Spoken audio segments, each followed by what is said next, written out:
Baseball greetings from tonight. We come to you live from Clymer, PA, the home of the District 7 Little League 10 and under baseball championships featuring Indiana and Clymer. Good afternoon, everybody, and thanks for tuning in here on Renda Digital TV. Jake Slobodnik joining you from the S&T Bank broadcast booth, where S&T Bank is relationship banking, one customer at a time. Member FDIC.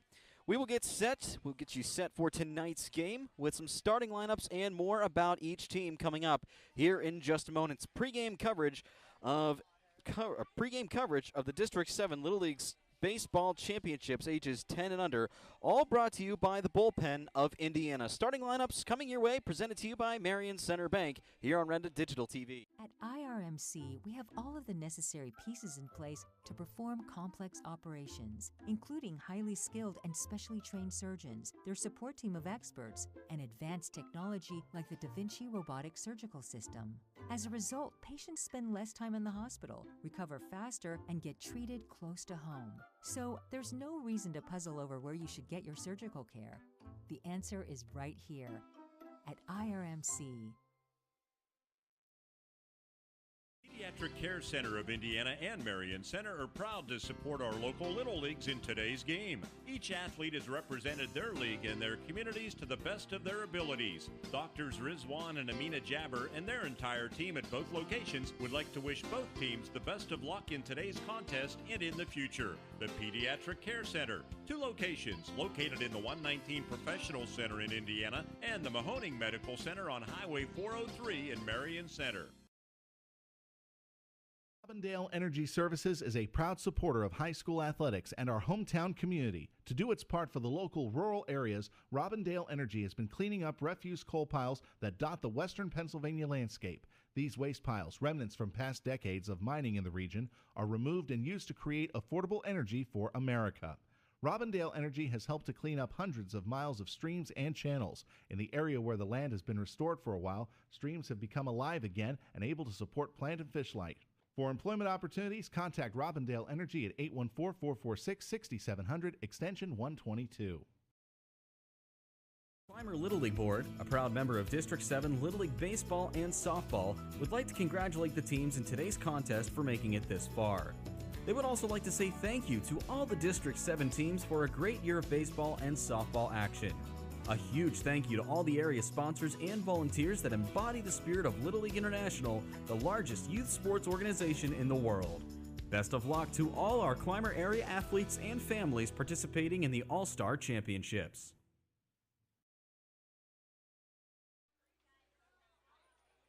Once again, we're coming to you live from Clymer Little League Field, home of the Penns Manor Comets, here on Renda Digital TV. Our coverage of District 7 Little League Baseball Championship action between Indiana and Clymer is presented by the Bullpen Sports Club of Indiana. Don't strike out the next time you take the field. Warm up in the bullpen and perfect your craft today.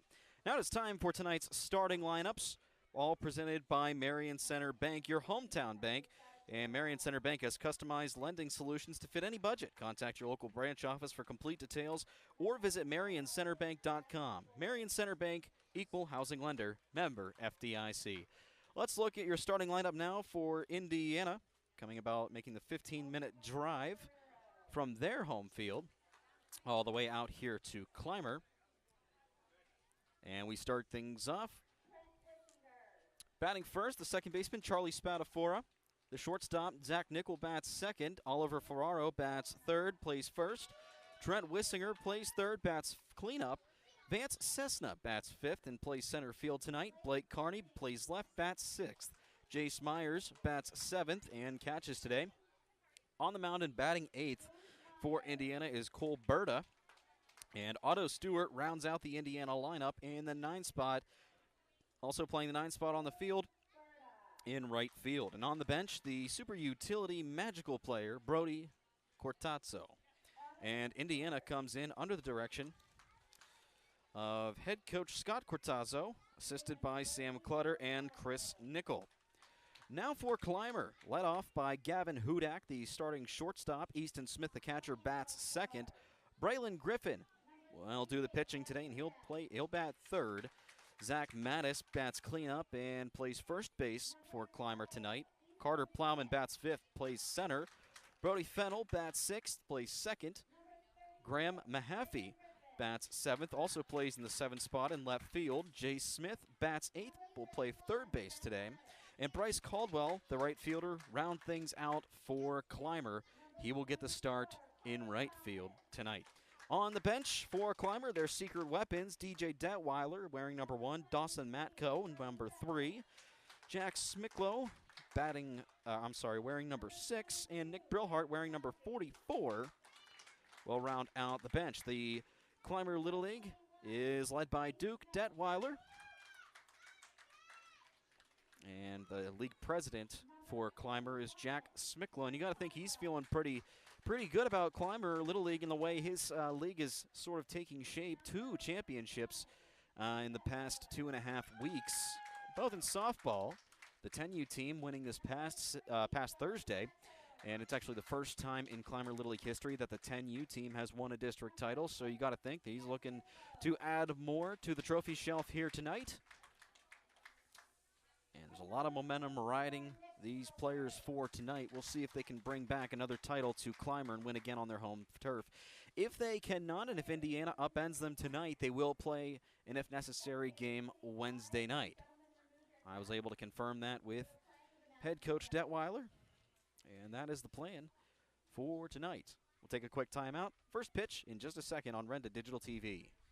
This is Attorney Patrick Doherty. Do you need legal help? The Law Office of Patrick Doherty specializes in criminal law, wills, and personal injury. Visit my office at 737 Water Street in Indiana and let me put my years of experience to work for you. This is Attorney Patrick Doherty.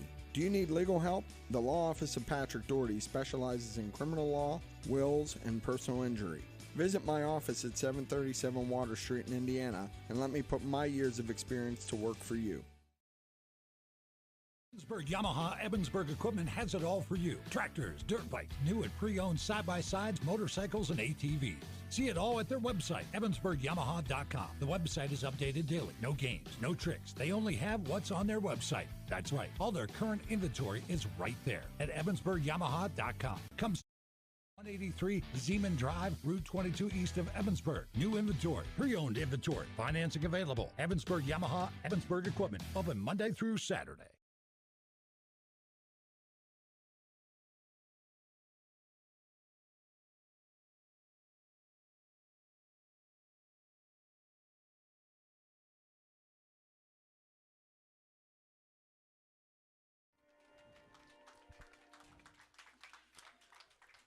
National anthem and starting lineups both completed, so we are ready for some evening baseball, some championship baseball here from Clymer Little League. Once again, this is coverage of the District 7 Little League Baseball Championships, ages 8 through 10, on Renda Digital TV and all 4 of your hometown radio stations, websites, and Facebook pages. If you're just tuning in, we welcome you in to our broadcast booth here tonight. We're located in center field of the Clymer Little League field. We're having some technical difficulties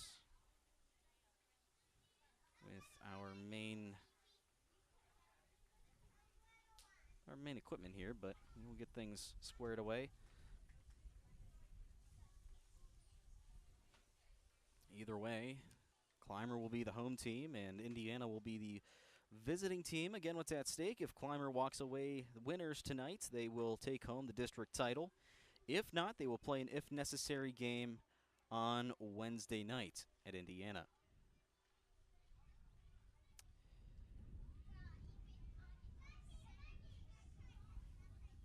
Just moments away from first pitch, and we're glad you could join us tonight. It's been a long time coming for both of these teams who have had a very stellar season in their own merits. And they look to, well, one team will continue on with their season while another will hang it up for the season at the end of this one. And we are ready. Again, tonight's coverage brought to you by the Bullpen Sports Club of Indiana. The Bullpen Sports Club congratulates the Bulls softball and baseball players in their Little League postseason play. Check out the Bullpen Sports Club Facebook page for tryout info. Indiana will start things off At the plate, Charlie Spatafor, the starting second baseman, will bat first, wearing number 23. Tried getting some info on some of the players playing tonight. Unfortunately, the only team that we did get was from Clymer. So we'll take a look at some of their players. We only got a roster for Indiana, so if you hear details on Clymer players and not Indiana, that's why. But we're all excited to be here tonight on the mound, warming up for Clymer's number 1, Braylon Griffin, wearing number 36. And let's take a look at the supporting cast behind him in the field. Doing the catching is Easton Smith. At third base is Jay Smith. To his left at short is Gavin Hudak. Brody Fennell, the starting second baseman. And on the first base corner is Zach Mattis. Across the outfield is Graham Mahaffey. And for those who have tuned in to the past few softball streams that we've done over the past couple of weeks, Mahaffey has been a name to watch out for. Last week, Reese Mahaffey pitching a gem for Clymer 10U softball. And also an Inside the Park Grand Slam. And in the outfield next to Graham, in center field is Carter Plowman, and in right we have Bryce Caldwell.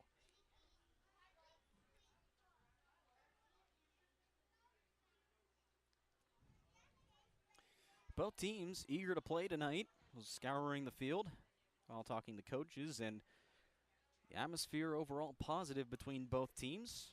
You can tell these guys just like to have fun day in and day out on the field. And that's what it's all about, having fun and playing fair. On a rocket down to second by Clymer catcher Easton Smith. That was a perfect throw. And we are ready for some baseball. Charlie Spatafor digs in, the starting second baseman wearing number 23. First pitch of the game misses high. Ball 1, and that is how things get started. Official start time, 5:57 here in Clymer. Weather at game time, 85 degrees, partly cloudy skies. The 1-0 misses. Beautiful night for some baseball. No precipitation in the forecast. 2-0 in there, called strike.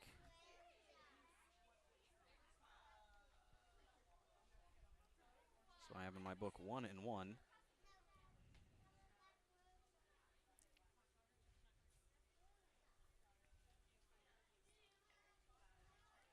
Pitch, that one stroked to left field and in for a base hit. So Charlie Spatafor gets Indiana in the hit column to lead off the game with a seeing eye single to left field. And he just made solid contact with that one.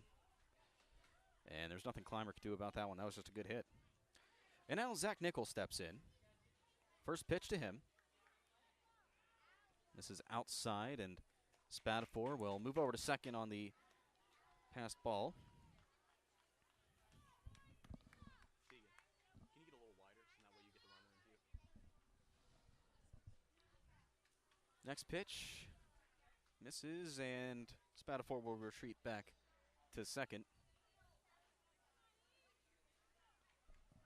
Hand to your right just a hair. That one's hit to the left side and out of play. Foul.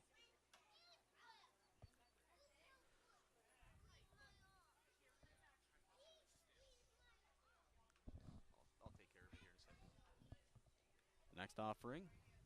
Misses. Spatafor gets about halfway between second and third, but will retreat back.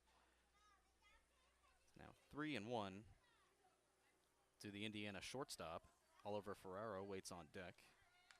In there, called strike. Spatafor again heading halfway between second and third, and a delayed takeoff to third, and he's safe.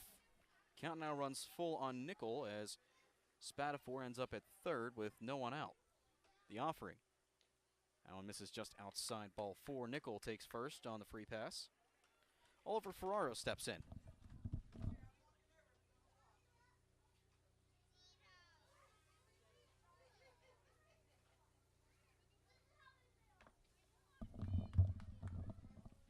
First pitch to Ferraro misses outside of the zone.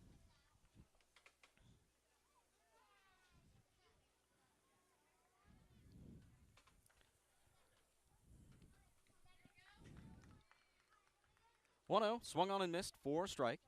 That allows Nickel to move over to second. Evens the count 1-1. 1-1, that one's popped to the left side, and it rolls foul. Or was that fair? No, that was fair. Okay, that just stayed inside the line.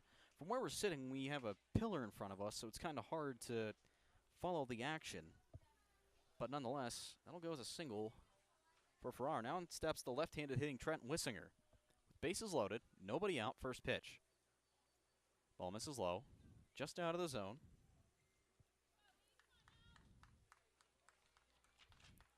Good idea by Griffin. That one had ground ball possibilities. 1-0. That one just misses high. It's now 2-0 to the Indiana third baseman. Decent crowd on tap. Plenty of spectators next to our broadcast booth, and especially in the left center field area. That one gets past. That one's a little high, and Spatafor will put on the brakes and head back to third. Thought about going. Not too much of a carom for him to take off, so now the count moves 3-0.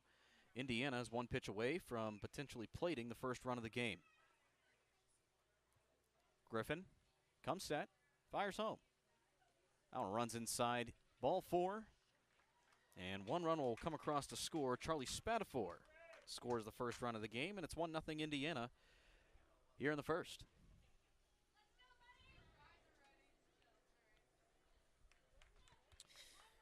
In steps the 5-hole hitter, Van Cessna, starting center fielder. Watches strike one on the outside part of the zone. That one just nipping the black. Good bounce back by Griffin. The 0-1. That one skied. Greatly hit to center field. That's going to drop for a hit. One run will score. Ferraro gets the wave home. He will score as well. And they're going to hold Wissinger at third. And that is a 2 RBI single by Vance Cessna. A 2 RBI single.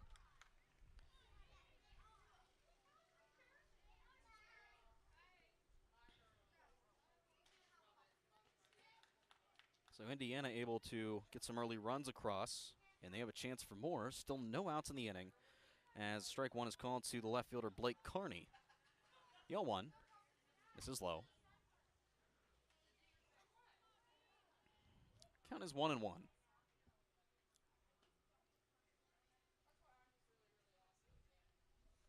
The pitch. That one just misses outside. 1-1, or 2-1, excuse me.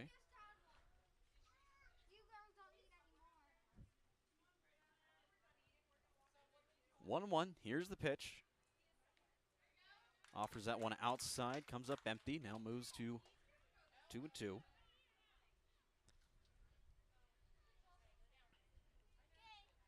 Griffin a chance to bounce back. Gets him to foul it off to the third base side. Let's update the score bug here.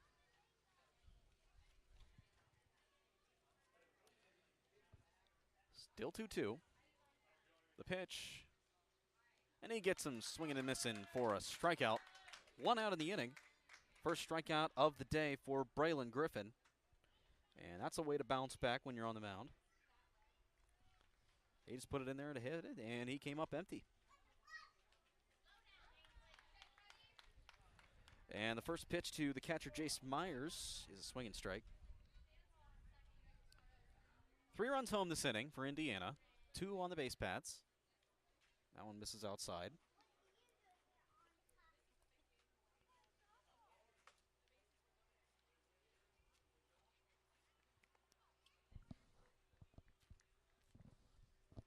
Next one misses the zone. Runner's coming home. There's going to be at the plate. It's a perfect throw, and they get him. Excellent throw by the catcher, Easton Smith, to Braylon Griffin covering, and they prevent another insurance run from scoring. Let's take another look at that. That one was a slow one off the glove, and that was just a beautiful throw right on the money for the second out of the inning.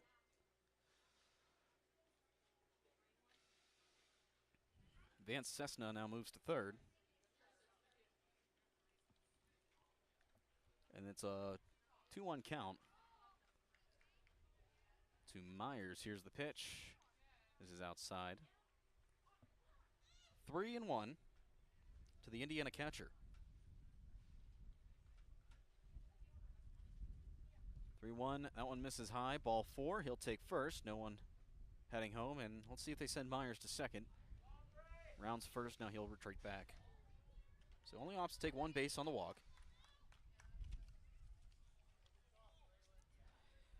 Now Colberta steps in.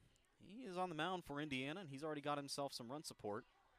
First pitch he sees misses outside, and Myers will jog to second. Well, he'll put on the Jets as the throw comes back.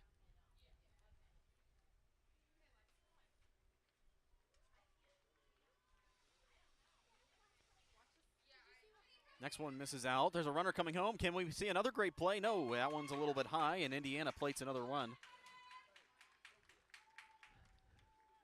And now it's 4-0 as Cessna is able to come home, and Myers moves over to third.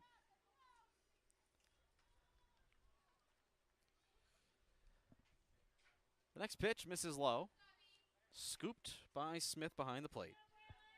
It's now 2-0 to the Indiana pitcher. And we're going to have a brief conference on the mound. Duke Detweiler comes on out to talk to his pitcher, Braylon Griffin.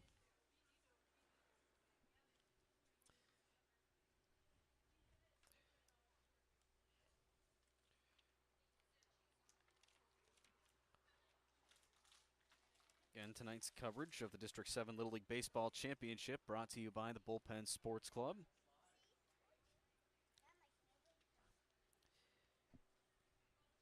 And with Indiana up to bat, it's only fitting that we would like to let you know that Indiana Little League would like to congratulate all the players and would like to announce that fall season registration is open until August 14th, and 2023 registration will open New Year's Day. Well, after the conference, 2-0 count on Colberta. That must have been ball 4, actually. So now it's a 2-out walk. Runners at the corners for Otto Stewart.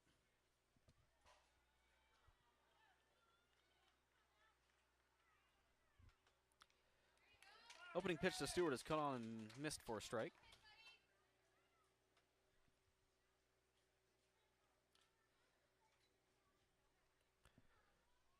Pitch. That one misses low and away. Great scoop by Smith behind the dish to keep that one in front of him. 1-1 the count.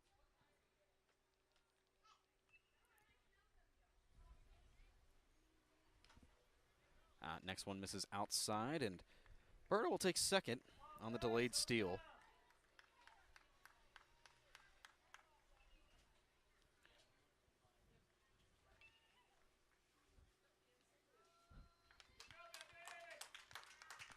And there for a called strike now, 2-2. Griffin trying to prevent this lineup from flipping over and to limit the damage. Here's the 2-2 on the way. Grounded right back to the pitcher, Griffin. Turns, fires to first for the final out of the inning. Indiana able to build a 4-run cushion as we head to the bottom of the first. It's Indiana 4, Clymer nothing on our coverage of the District 7 Little League Baseball Championships, brought to you by the Bullpen here on Renda Digital.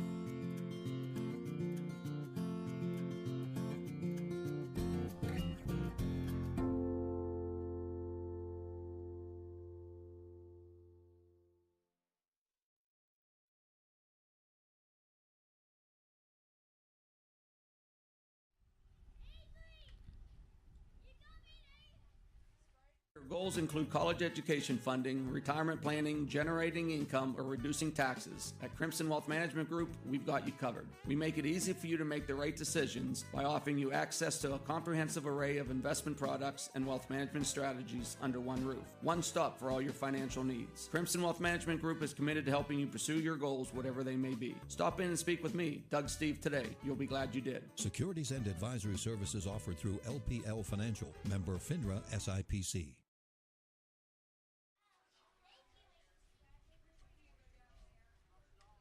Shield Industries of Indiana, your home for protective coatings, spray foam insulation, and commercial roofing, invites you to protect the things that matter to you most, whether it's vehicles, water and waste water tanks, building and construction, flooring, mining equipment, or containment. Give the Clymer Shield team a call for fast, reliable service for your next project. Clymer Shield Industries of Indiana is a proud sponsor of today's broadcast and wants to wish all the players the best of luck and congratulations from Clymer Shield of Indiana.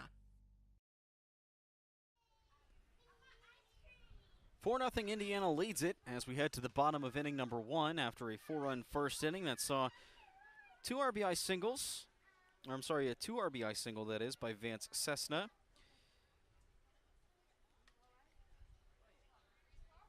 And that really bumped things open as a couple of walks and passed balls allowed them to score 2 more following that. And now the lineup flips over for Clymer. Gavin Hudak will lead things off. Easton Smith bats second, plays catcher. Braylon Griffin will like to help support his own cause. He's the pitcher, bats third. Zach Mattis bats cleanup. Carter Plowman, the center fielder, bats fifth. Brody Fennell bats sixth, plays second. Graham Mahaffey bats seventh. Jay Smith at the 8th spot, and Bryce Caldwell will round things out for Clymer. And they will go up against the pitcher, Cole Berta, who walked and made it to second base in the top of the first. Let's take a look at the defensive cast behind him. Doing the catching is Jace Myers around the infield at the hot corner. Oliver Ferraro he's at first base, at second base, Charlie Spatafor. Zach Nickel at short at the hot corner. This time, Trent Wissinger. Blake Carney plays left. In center field is Vance Cessna, and in right field, Otto Stewart. Brody Cortazzo on the bench. Stepping into the box, Gavin Hudak for Clymer. Here on Renda Digital TV, first pitch of the inning. Misses high and away.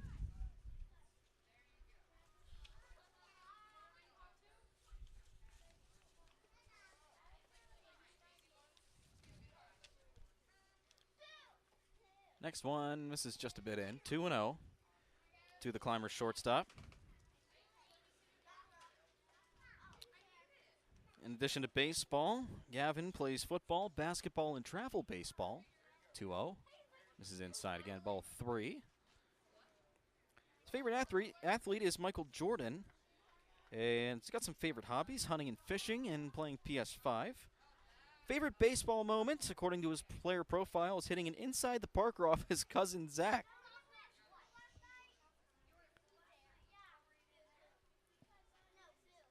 Don's number 38. Clymer coming in. Their blue tops and white pants. That one misses high. He's able to duck out of the way and sprint on down to first base.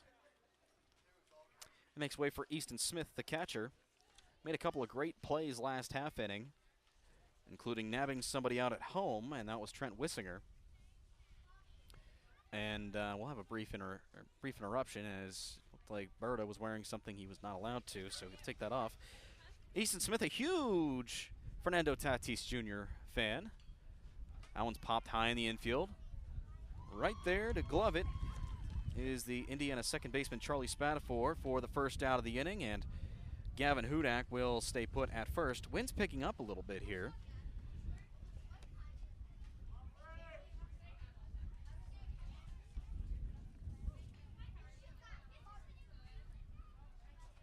And first pitch hits the lower inside zone as Gavin Hudak steals second base.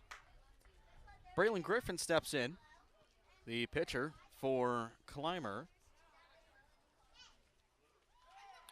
That one's cut on and missed, strike 2. Hudak offers not to go to third.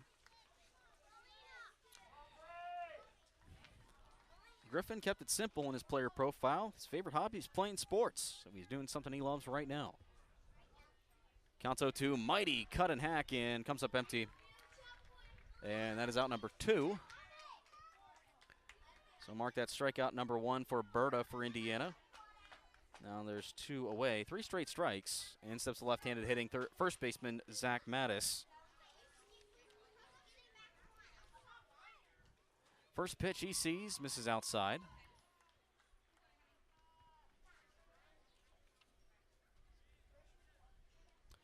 His free time, Mattis likes to camp, ride his bike, and riding his side-by-side. Fends one off, riding inside. That's going to drop in left center field for a base hit and roll. One run will come across to score. Mattis will head on to second base. The throw gets away from the covering second baseman, and Mattis will drive in a run to put Clymer on the board with a single to left center field.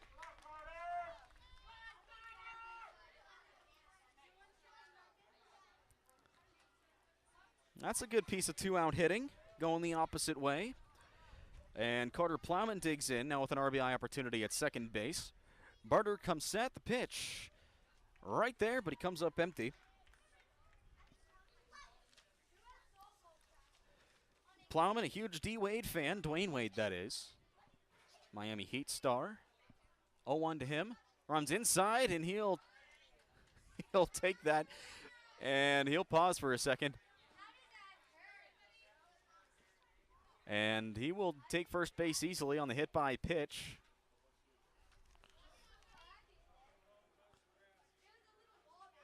Mattis will have to stay at second base. He'll get checked out by his coach. Just a stinger. And he will head on down to first. That's some toughness right there. And now the hit by pitch makes way for Brody Fennell. And he models his game after Bryce Harper. That's his favorite athlete, his favorite hobby. He's playing baseball. First pitch he sees. Grounded the opposite way. Gloved by Spatafor to his knees. Tossed to first. And what a play to end the inning. But Clymer able to get one across the board in the bottom of the first. We head to the second here at Clymer Little League Field. Coverage of the District 7 Little League Baseball Championship, all presented by the Bullpen of Indiana. We'll be right back on Renda Digital TV. Slovak Club is a proud supporter of Little League International and wishes all the teams participating in the championships the best of luck.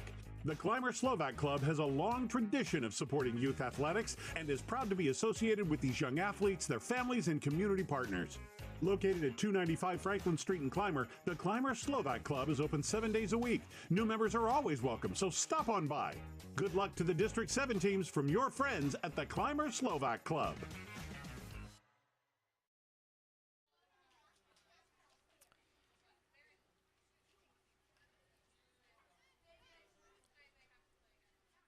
Team at Sky Point Crane in Indiana want to congratulate all the District 7 All-Star teams and wish them the best of luck in the playoffs. Sky Point Crane offers professional crane service, rigging service, and 3D lift planning for industries such as general construction, manufacturing, mining and energy, and telecommunication. With expert advice, execution, and the top-of-the-line customer service, Sky Point Crane is the industry leader in Western PA, Ohio, Maryland, and West Virginia. Good luck, All-Stars, from the team at Sky Point Crane.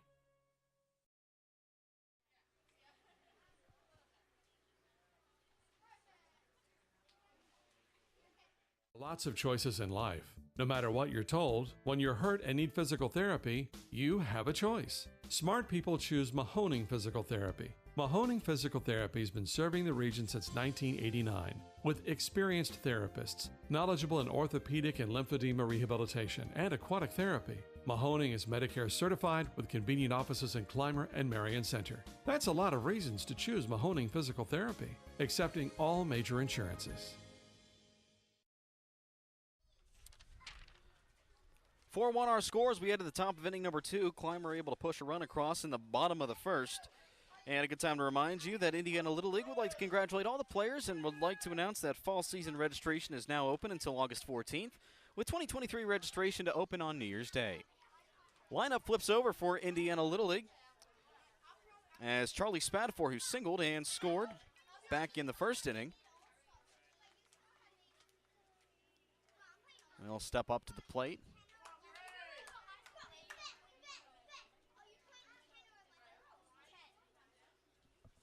Takes a ball to start things off this go-around. Clymer, that run coming off a Zach Mattis single that scored Gavin Hudak. That one misses, now 1-1. Spatafor made a fantastic play at the end of inning number 1. Dropped to his knees to field a ground ball and just tossed it on to first. Next pitch misses outside. It is now 3-1 to Spatafor. Braylon Griffin trying to turn the page and yield a better second inning. Few runs came across the score for Indiana. 3-1, misses low, ball 4.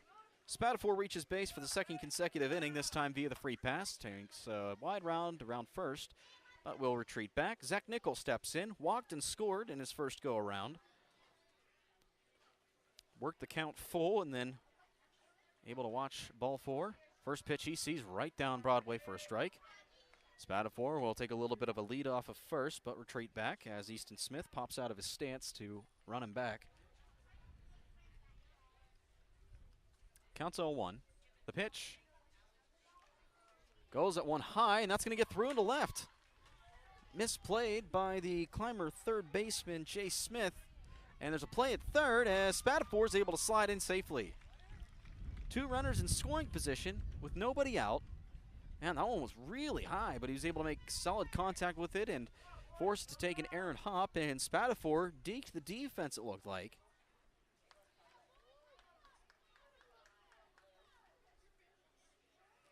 Nickel able to move up to second on that play at third. And the first pitch to Oliver Ferraro misses outside. Ferraro in his first at-bat singled, came around to score. Was part of the Vance Cessna.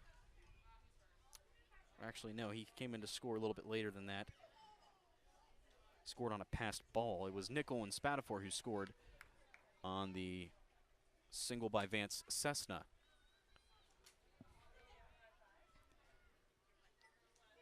That one gets by. Then there's going to be no play at the plate. Spatafor thought about it, but will think twice. He'll head back to third. Young little fan just dropped off a nice little sunflower on my binder.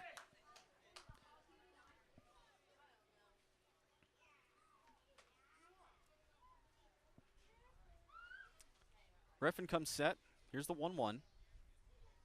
Runs inside. Chuck another one up in the ball category.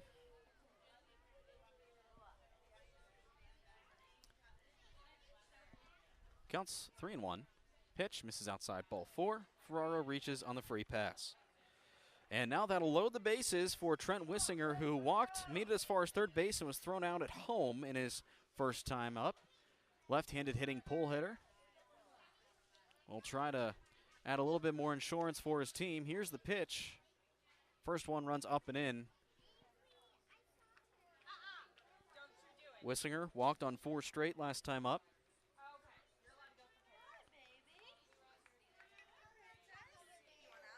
That one's grounded to the left side and past the shortstop into center. 1 run will score. Here comes Nickel on his way home. He'll score. And Wissinger slides into second safely. And that'll score 2. And it's now a 6-1 Indiana lead.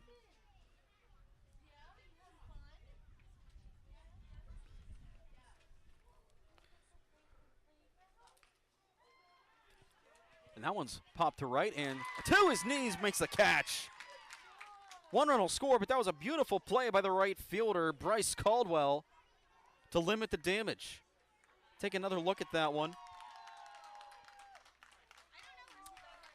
And did they get a runner out at third? I think they did. Trying to adjust my scorebook, and I must have missed what's going on, but either way, there's now 2 outs on the board.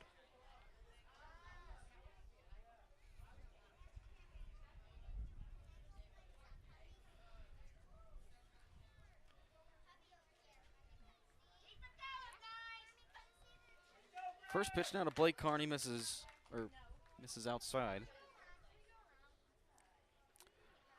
Wissinger, I believe, was thrown out on the 9-4-5 or 9-4-6. Count moves to 1-1 on Carney. Either way, there's now 2 outs for Blake Carney, and there's no runners on. The pitch swings at 1 high, moves count 1-2.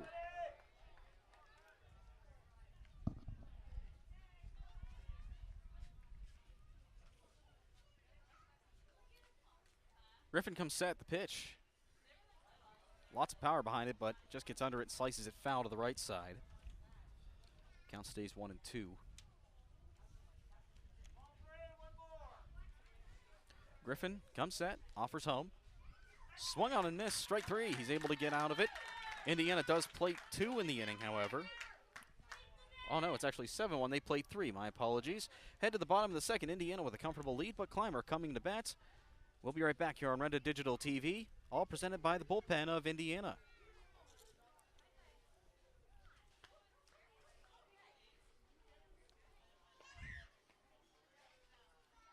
At IRMC, we have all of the necessary pieces in place to perform complex operations, including highly skilled and specially trained surgeons, their support team of experts, and advanced technology like the Da Vinci robotic surgical system.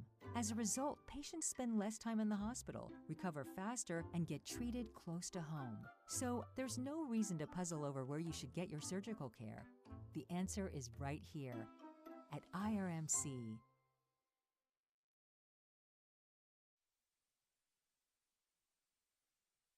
Little League is proud to be a sponsor of today's game. The Indiana Little League is also proud to offer various divisions of softball and baseball, from T-ball all the way to senior league play. With 4 fields to use at Optimus Park and the field partnership with East Pike Complex in White Township, the Indiana Little League has been able to offer outstanding facilities for these young athletes. A special thank you to all the local sponsors, businesses, and families that have made these facilities possible. Best of luck to all the District 7 teams.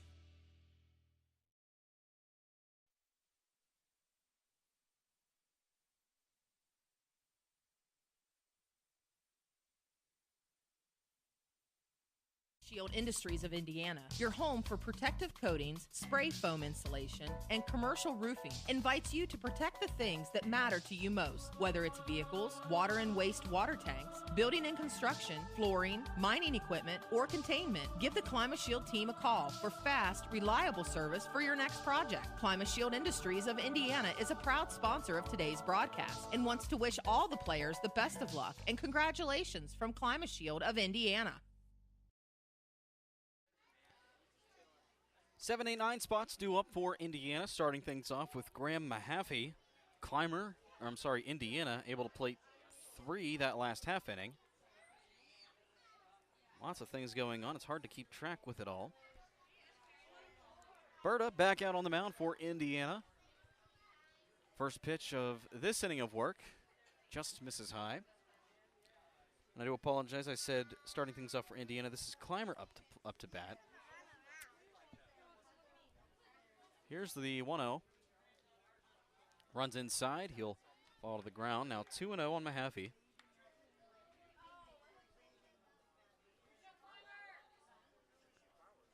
Berta comes set, fires home. Swings at one that tails low. First strike of the at-bat for Mahaffey.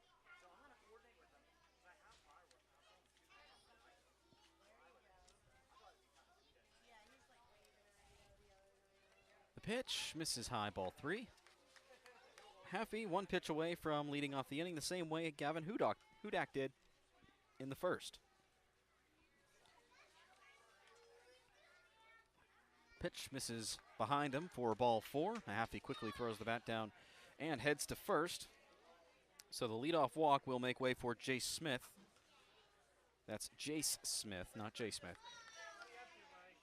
Jace Smith. Favorite athlete, here's one, Nolan Ryan. Good to see the youth following up with some of the older baseball players. First pitch he sees is a strike.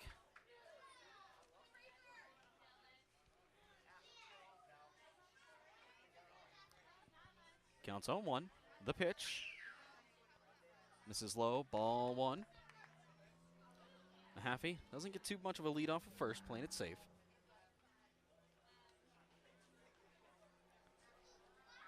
Again, we thank you all for tuning in with us here tonight. Next one, misses low, ball 2. Smith back out in front. Favorite baseball moment was winning the district title in District 7 the last 2 years. Looking to add another one here this year. The pitch in there, called strike 2. Good pitch by Berta. Takes a look over at first, opts not to throw. The pitch, looking for a strikeout. And he stays alive. Foul ball. Crowd grew. The standing room only in left center field is now packed. Barely any room to walk. There is just a little trail in between those on the lawn chair and those sitting on the cement blocks behind them for people to get through. Now misses outside, and Mahaffey will take second without issue, that is. Count works full on Smith. Looking to draw the second straight walk this half inning.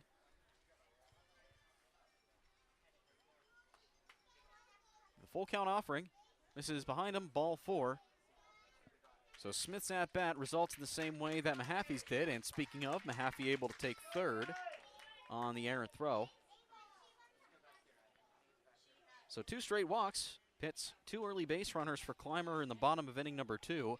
They trail by 6 to Indiana 7-1, so these 2 walks are definitely something they'll take. Now it's all about getting him home. Bryce Caldwell digs in. Possibly 2 RBIs awaiting him. Watches the first pitch high for a ball.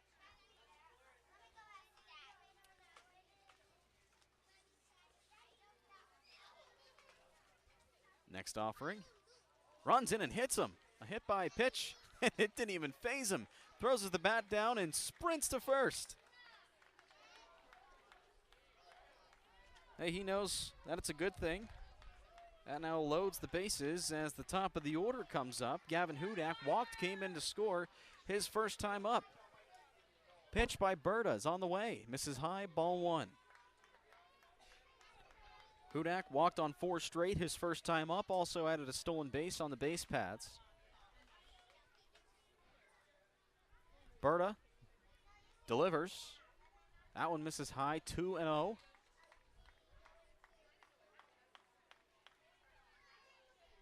On deck, Easton Smith.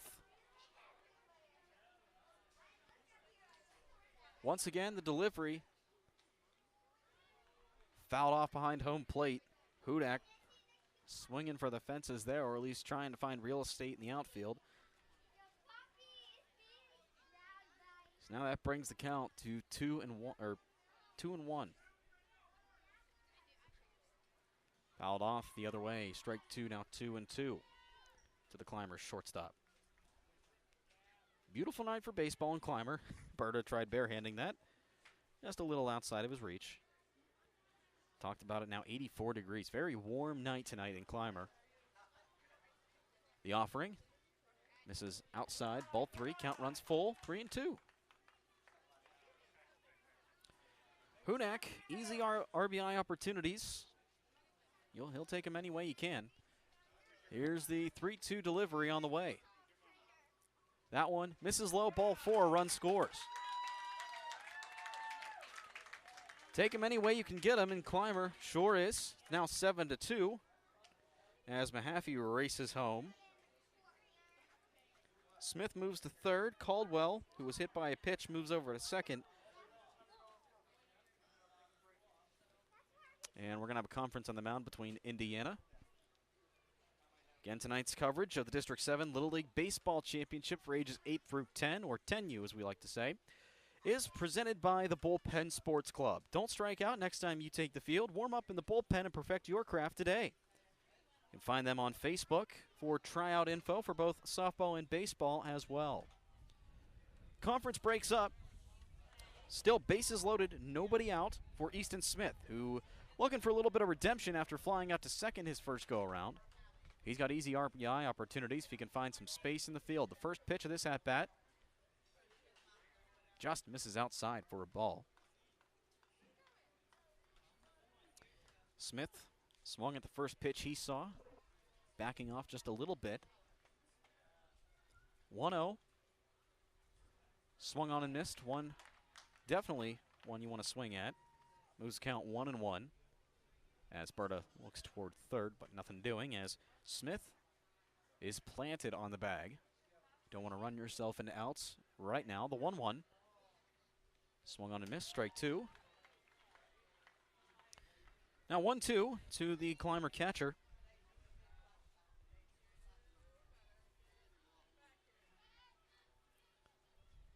Here's the 1-2 offering by Berta. That one runs behind him. There's going to be no play at the plate. Count moves to 2-2. Clymer doing a good job, not being overly aggressive on the base paths.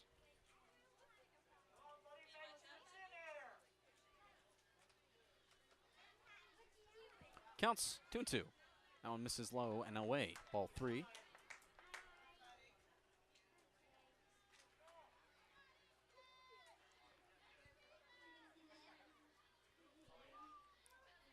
Full count to Smith.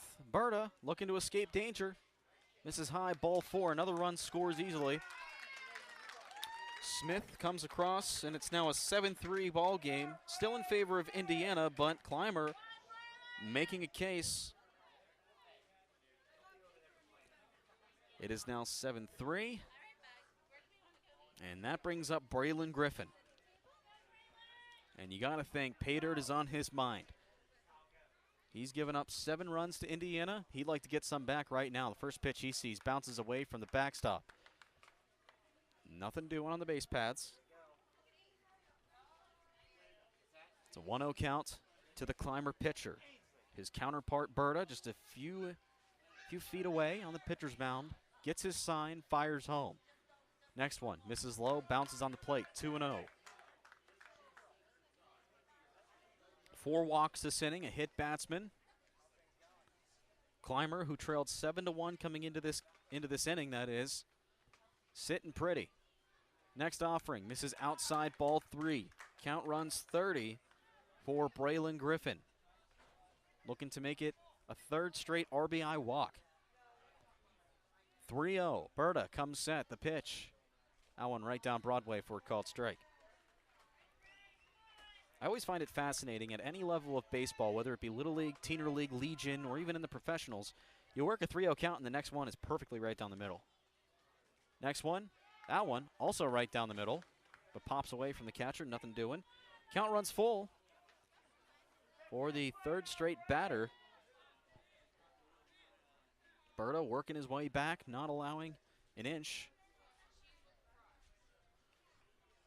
The full count offering is on the way. Runs inside, misses, ball 4. Another run comes in to score. Now a 7-4 game. 3 straight RBI walks for Clymer. And now the left-handed hitting Zach Mattis up. He singled to left center last time, scored a run. Made it to second, and we're going to have another conference on the mound.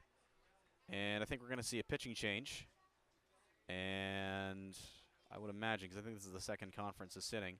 So we'll have a pitching change. We'll tell you who's coming in to pitch in just a moment as our coverage of the District 7 Little League Baseball Championship continues on Renta Digital TV, all presented by the Bullpen.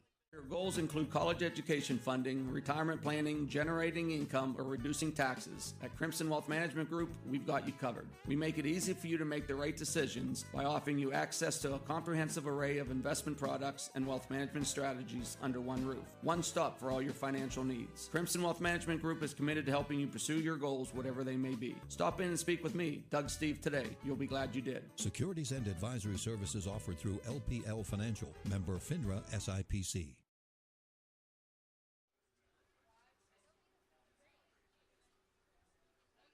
Yamaha Evansburg Equipment has it all for you. Tractors, dirt bikes, new and pre-owned side-by-sides, motorcycles, and ATVs. Yamaha Evansburg Equipment just got in a huge shipment of dirt bikes and Yamaha Wolverine arm axes, used ATVs, and dirt bikes in stock as well. Fun for the whole family. The best prices, the best selection. Come see them at 183 Zeeman Drive, Route 22 east of Evansburg. New inventory, pre-owned inventory, financing available. Yamaha Evansburg Equipment, open Monday through Saturday. So Charlie Spatafor comes in to take over for Berta. Allowed 5 walks this inning, a couple of earned runs, and the score is now 7-4 in favor of Indiana. Finishing up his warm-up pitches. Originally on the lineup card, they had Spatafor and Myers both as number 23, so I bet you could guess the confusion I went through when I was trying to determine who went to the mound. But we got it all sorted out. Charlie Spatafor on the mound, the right-handed thrower. Getting a start at second base for Indiana. Will now work to try and escape this jam with the lead still in tow. 7-4 the lead. Zach Mattis steps in for Clymer. First pitch he sees. Called strike. That's what you like to see out of your new pitcher.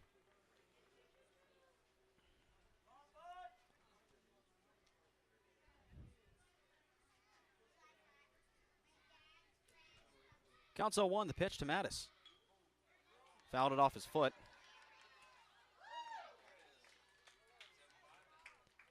And everybody will have to return to their stations as, I don't know if they didn't hear the umpire or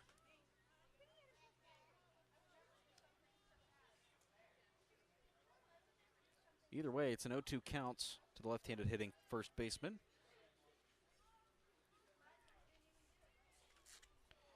Mattis, an Odell Beckham Jr. fan. You got to think he was happy after seeing his hero win a Super Bowl this past football season. And he's down right now.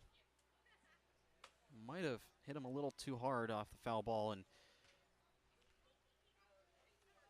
you never like to see that.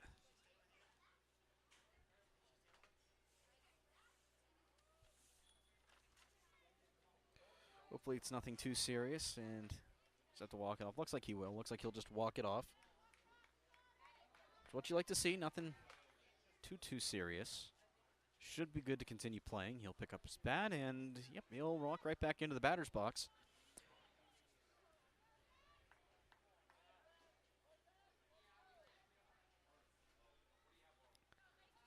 Umpire will give him a few extra seconds to make sure he's okay. And in the meantime, Jace Myers will make sure his catching equipment is on tight and secured.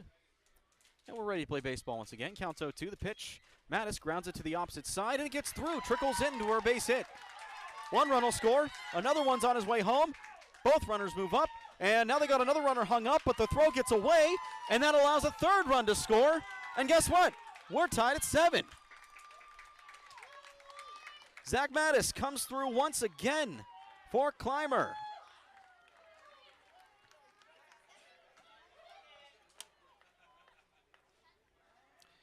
Credit that to bad hop in the infield.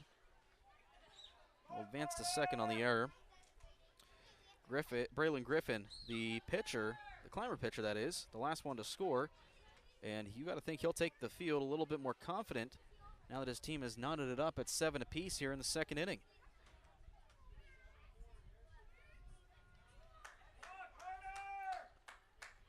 Carter Plowman steps up to bat. Strike one call on him. Hit by a pitch last time. Next offering right in there for a called strike. Now 0-2. Still no one out this inning, so Clymer might have a chance to bat around this inning. That one's in there called strike 3, just painting the outside part of the plate is Charlie Spatafor. Berta moved over to first base on the defensive switch, and Trent Wissinger moved to second. First pitch to the next hitter. I'll get all situated here too. Brody Fennell is fouled off the umpire. Wissinger moved to second. And I would imagine that means, oh, maybe not. Oh, wait, somebody had to move over to third. And it's number 3, Oliver Ferraro, the one who started at first for Indiana, as we have a bit of an equipment malfunction. He'll move to third. Oh, we got to update the score bug. About an hour into our broadcast here tonight. We thank you for making some time with us. Beautiful Monday night for some baseball. We'll recap tomorrow's game as part of our sports cycle on your hometown radio stations. You can see it on all 4 of our stations' Facebook pages. Swung on and missed for strike to Brody.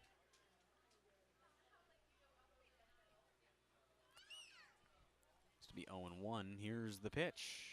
Spatafor gets him chasing at one high, and that'll be strike 3. Okay, so there was 2 strikes. Back-to-back strikeouts now. So it's good to see that Spatafor has really settled in on the mound after coming in relief.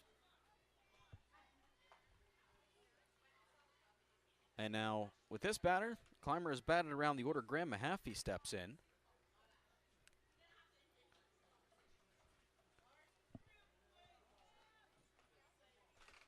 To face Spatafor. That one's lined solidly to center field down for a hit, and that's going to roll. Mattis will score from second. Mahaffey will hold up at first. It's an RBI single, and Clymer has taken the lead for the first time tonight. Good piece of two-out hitting.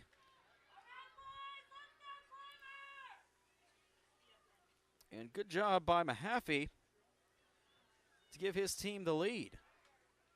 Jay Smith steps in, walked, came around to score. Batted second this inning. First pitch he sees misses low. There are 2 outs in the inning, both on strikeouts, both swinging. But prior to them, Clymer put up 6 runs to tie it. They trailed 7-1 coming into this inning. They've done a good job at coming back. That one runs inside, catches the part of the strike zone for a strike. Counts now at 1-1. Next offering, misses high. Credit to Myers for trying to frame that one. Framing is not something that you can, that can be easily taught at such a young age, but rare instances, there are catchers that develop it quickly. That one misses 3-1 now. And as you grow older and evolve more in the game of baseball, framing becomes more critical as a catcher. Wait a second. Was that a strike? I don't know. The umpire made a feint. Oh, yeah, it was a strike. 3-2. Umpire threw his arm up, and I didn't know if he meant to call a strike or a ball. The full count pitch, payoff on the way, misses outside ball 4. Mahaffey will move over to third, and no activity happening at second base. Jay Smith works his second straight walk, as Mahaffey now moves to third.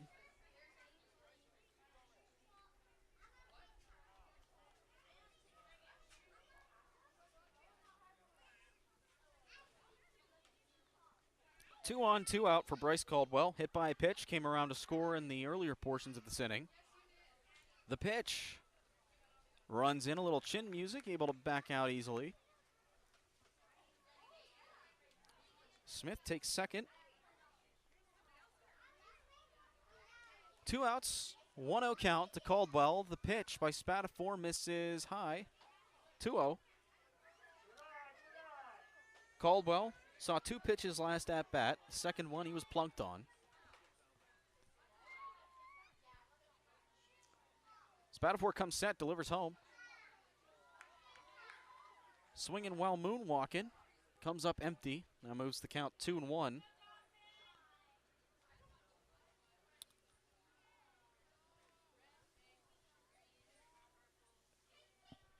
Two on the way. That one misses high. 3-1.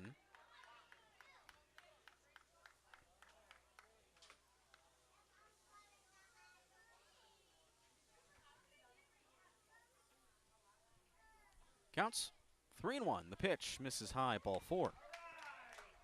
And now that loads the bases for once again the top of the order.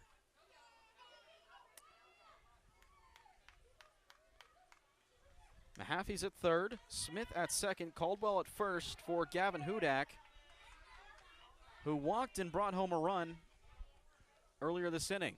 First pitch he sees.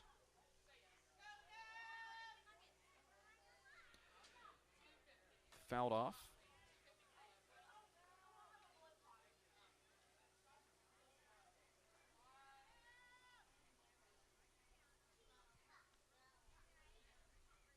Next pitch misses high, 1-1 to Hudak.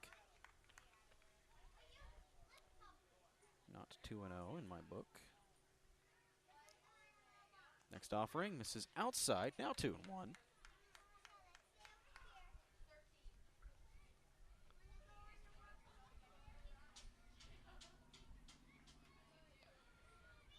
Currently 44 people on our broadcast tonight. We thank you for making tonight possible. Next one, misses high, ball 3. Another RBI opportunity. Hudak could have 2 RBIs and still be 0 for 0 at the plate tonight. Here's the 3-1. Fouls one off behind home plate into the umpire. Brings count full 3-2. This is a good chance for Spatafor to get out of the inning. Also a good chance for Clymer to keep it going.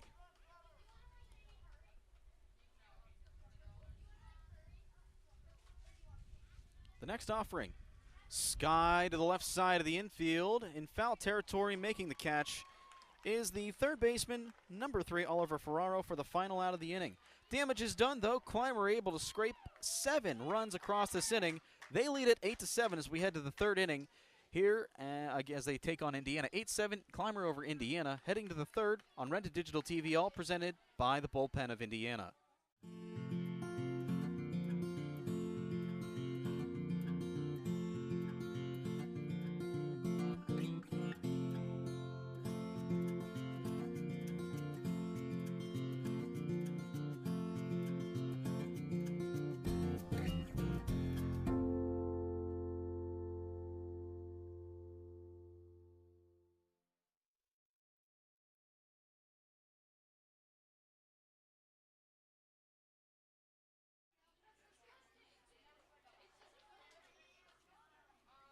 Pediatric Care Center of Indiana and Marion Center are proud to support our local Little Leagues in today's game. Each athlete has represented their league and their communities to the best of their abilities. Doctors Rizwan and Amina Jabber and their entire team at both locations would like to wish both teams the best of luck in today's contest and in the future. The Pediatric Care Center, 2 locations located in the 119 Professional Center in Indiana and the Mahoning Medical Center on Highway 403 in Marion Center.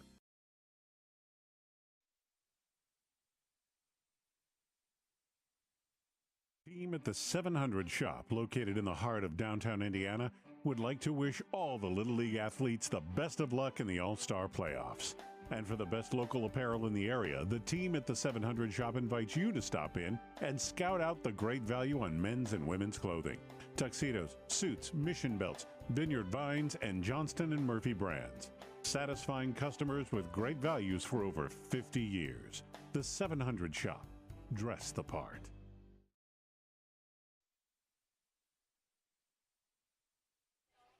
What an inning for Clymer. 7 runs across in the bottom of the second. And they take an 8-7 lead as we head into the top half of inning number 3. Indiana, though, lots of chances for them to make that up. Lots of scoring so far between both teams, as you can see by the score bug on your screen. 15 runs across in 2 innings. For Indiana, 7, 8, 9 spots due up with Jace Myers to lead things off.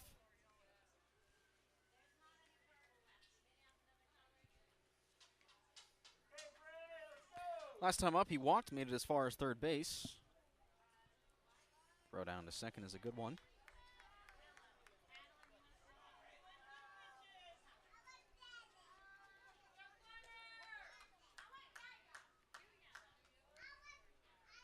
Myers, Berta, and Stewart.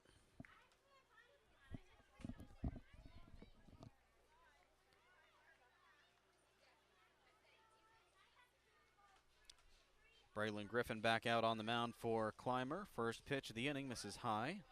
Myers watches ball 1 to lead things off.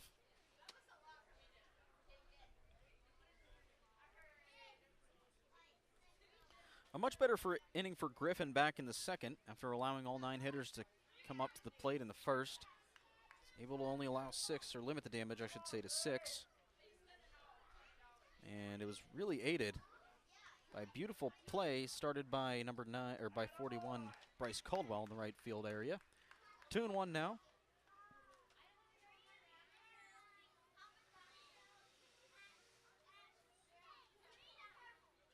Next offering is skied in the infield. Griffin under it, camps under it, puts in his glove for the first out of the inning.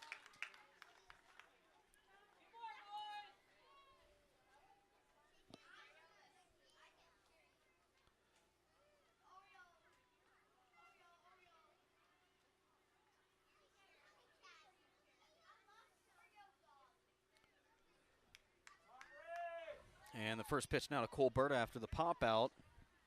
Misses for a ball, 1-0.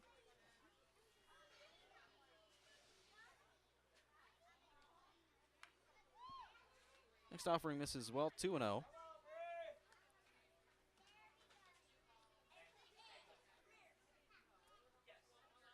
2-0 count, fouled off himself.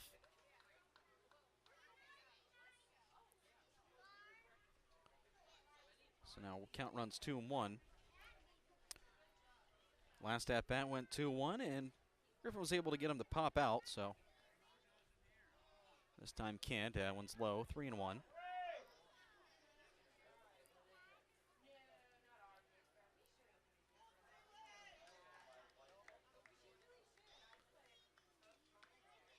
That one misses outside, ball 4.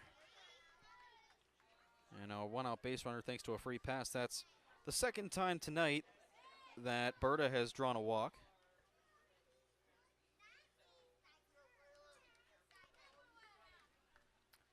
Now Cole Stewart, or Otto Stewart, my apologies. The right fielder for Indiana digs in with one out.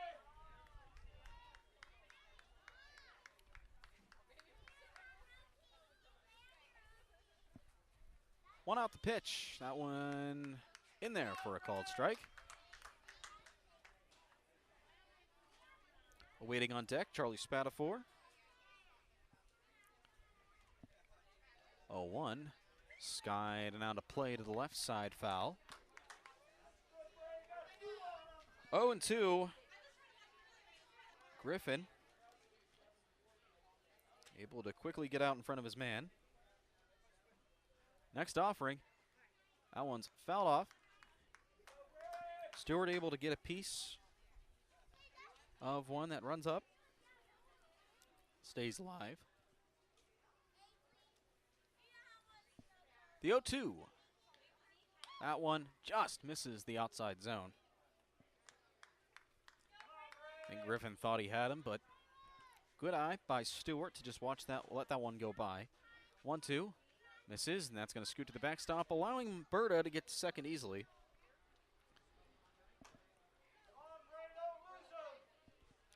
Two and two now, as the sun starts to set over Clymer, Pennsylvania.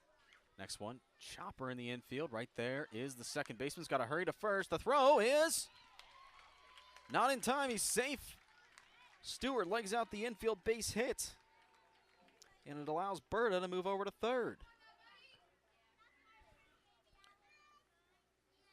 And we would love to bring you a replay. However, our replay system seems to be bugging out at the moment, so. But that was a beautiful effort of hustle by Stewart.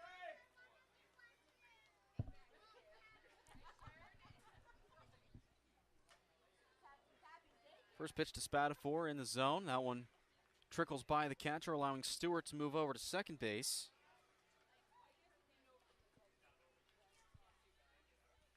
And nothing doing. Now counts now 1-1 to Spatafor.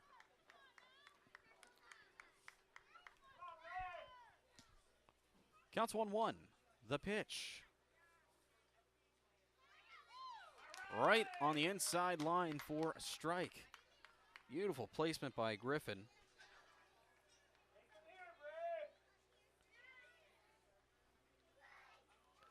That one just a little bit low. Misses 2-2. Spatafor walked in both innings so far and came around to score in both of them. Worked a 2-1, or I'm sorry, singled in the first. Oh, misses outside, 3-1. Singled in the first, came around to score. Got on via the free pass in the second, came around to score on that one as well. Worked a 2-1 count in the first. And obviously worked ahead in his second and now third at-bats as he walks. And that now puts runners on every base.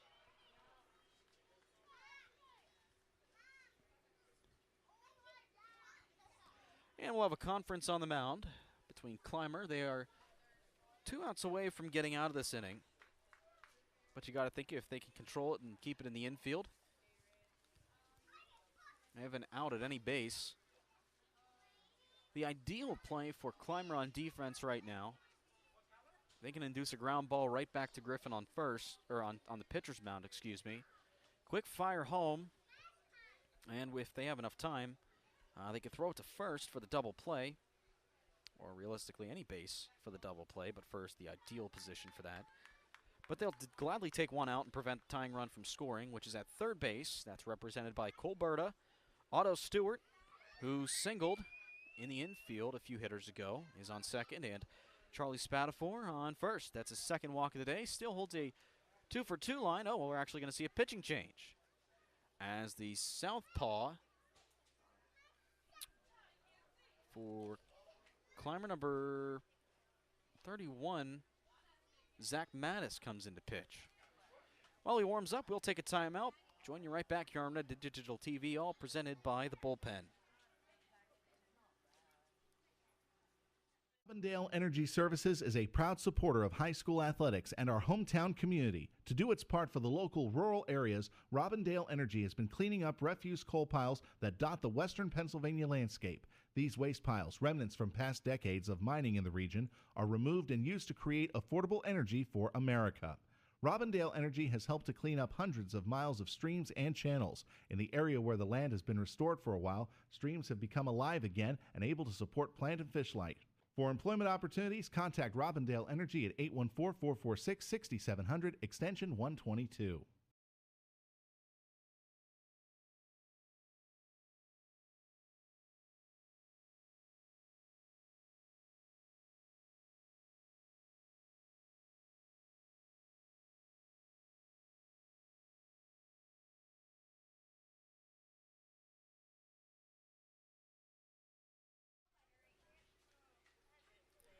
Zach Mattis coming in to pitch for Clymer. Gets him to foul one off to start things in his line of work.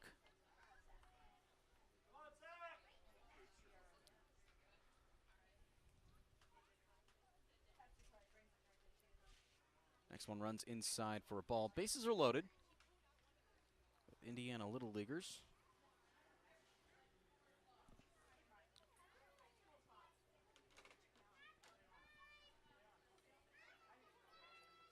Officially draws the line on the starter, Braylon Griffin. 2 2/3 innings pitched. A couple of strikeouts to his credit today. 2-1 on the way by Mattis. And runs in and hits him, and Indiana will get a run the freeway, and he's not, well, he's feeling it. I think he's more upset that he doesn't get a chance to swing away, but either way, he'll take the RBI. Nickel, that is, Zach Nickel. Hit by a pitch. And an RBI scored. Spatafor moves over to second. Berta comes in to score, and Stewart moves to third.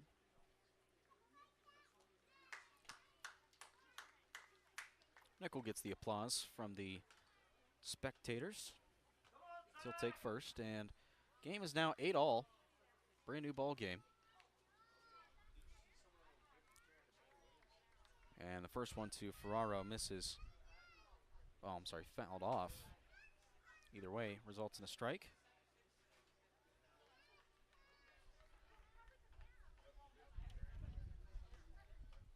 Counts 0-1 the pitch. 0-1 inside, misses the zone. Now 1-1.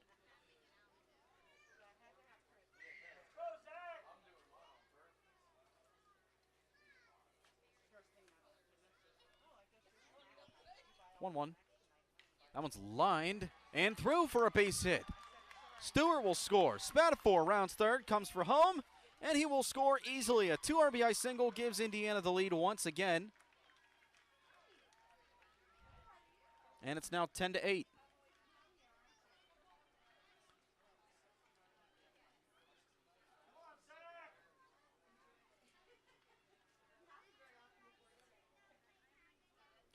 And we got our replay issues fixed. That's good. That one's lined to left for a base hit. 1 run will score. Another RBI single, this time by Trent Wissinger. It's now an 11-8 ball game. He just went in defense mode, fended one off that was up near his neck. Good hitting right there.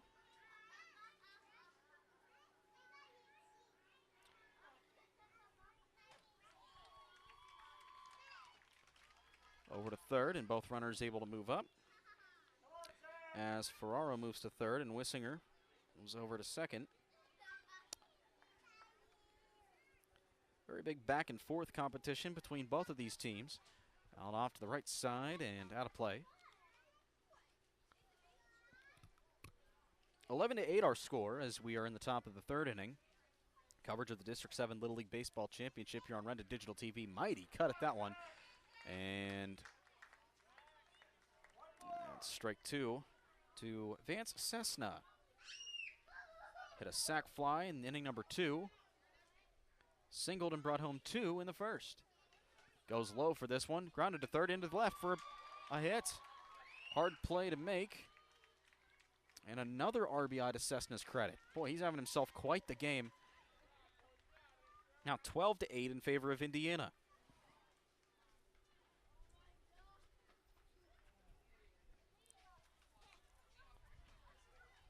Puts runners at the corners now.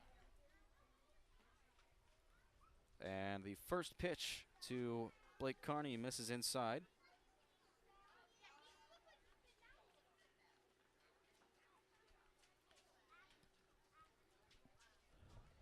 1-0 in there, called strike. Carney struck out both times he's been up so far, looking to change his fortunes and continue the inning. Only one out. There's runners in scoring position. Both spots. Goes up for that one, misses. Now strike 2.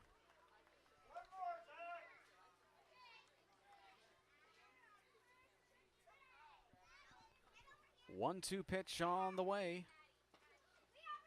Tried getting him to chase. Had a changeup. Doesn't happen, though. Counts now 2-2. Deuces wild with one out in the top of the third. Offering. That one's powered to right center field. That's going to get down for a hit. One run will come in easily. And they're going to send Vance Cessna. And he will score. 14-8 of a 2 RBI single by Blake Carney.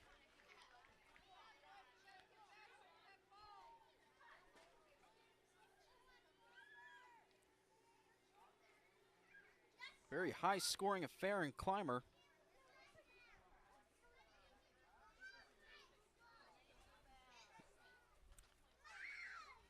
As we have 22 total runs, and we're not even through 3 full innings.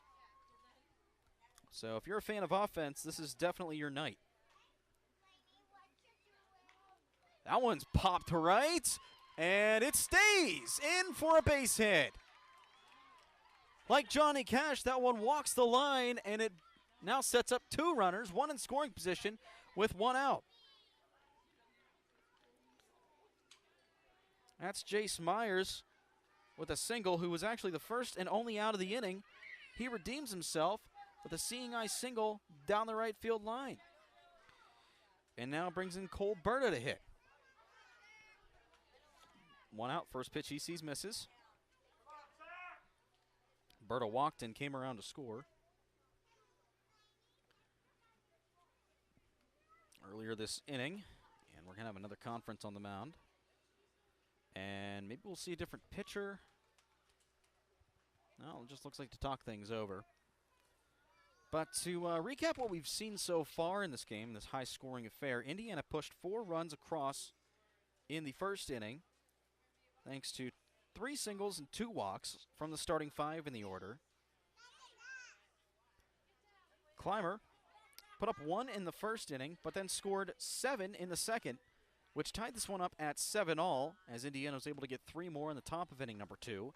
Then we flipped the script to the third inning. Indiana reclaimed the lead, thanks to 6 runs pushed across so far this inning, and they don't show signs of stopping. It's 1-0 to Colberta. Next one, misses high.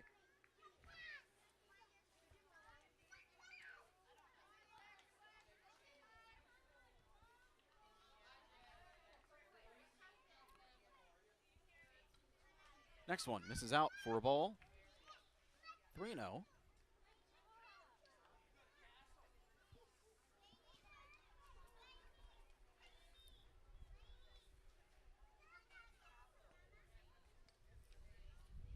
Next one in there, called strike, now 3-1. He finds the zone.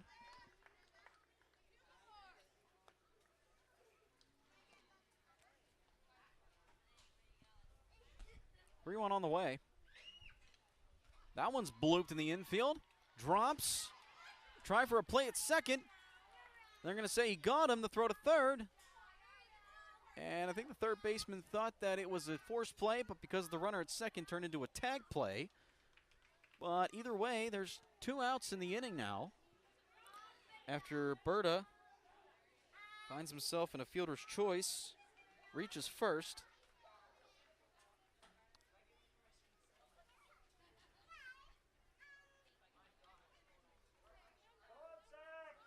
Two outs in the inning for Otto Stewart. Singled.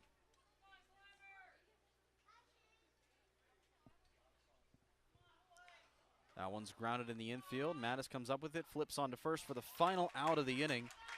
Indiana able to reclaim the lead. As we head to the bottom of the third, Clymer looking to put some more runs on the board and continue this high-scoring affair here on Rented Digital TV, all presented by the Bullpen.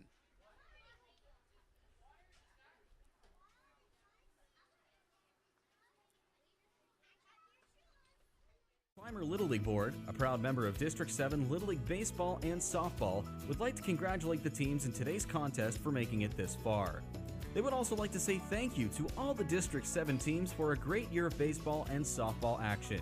A huge thank you to all the area sponsors and volunteers that embody the spirit of Little League International, the largest youth sports organization in the world. Best of luck to all our Clymer area athletes and families participating in the All-Star Championships.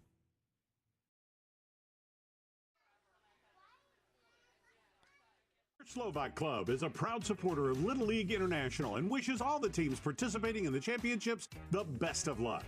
The Clymer Slovak Club has a long tradition of supporting youth athletics and is proud to be associated with these young athletes, their families, and community partners.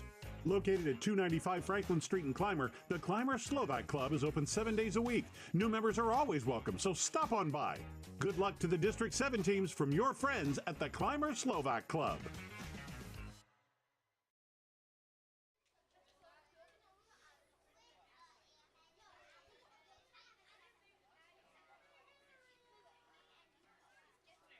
There are lots of choices in life. No matter what you're told, when you're hurt and need physical therapy, you have a choice. Smart people choose Mahoning Physical Therapy. Mahoning Physical Therapy has been serving the region since 1989 with experienced therapists, knowledgeable in orthopedic and lymphedema rehabilitation and aquatic therapy. Mahoning is Medicare certified with convenient offices in Clymer and Marion Center. That's a lot of reasons to choose Mahoning Physical Therapy, accepting all major insurances.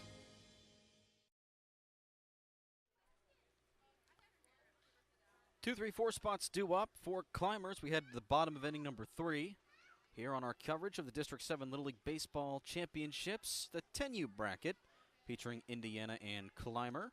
14-8 our score. Indiana able to put more runs up in that last half inning. And now it's Clymer's turn to try to even up the scoring, if not take the lead again. And they will have to start things off with Easton Smith, the catcher. First pitch of the inning, sky to center and drops in for a base hit. Smith wasting no time in another at-bat today, singles to center. And Clymer's got some early offense going. Now here comes Braylon Griffin. Griffin, who's thrown 2 1/3 innings today, watches ball 1 as that scoots by, allowing Smith to head over to second on the passed ball.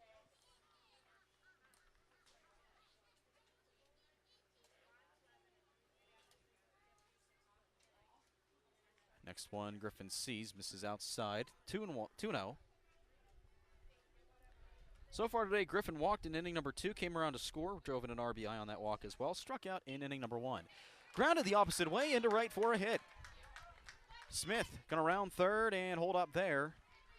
Now there's runners at the corners, nobody out.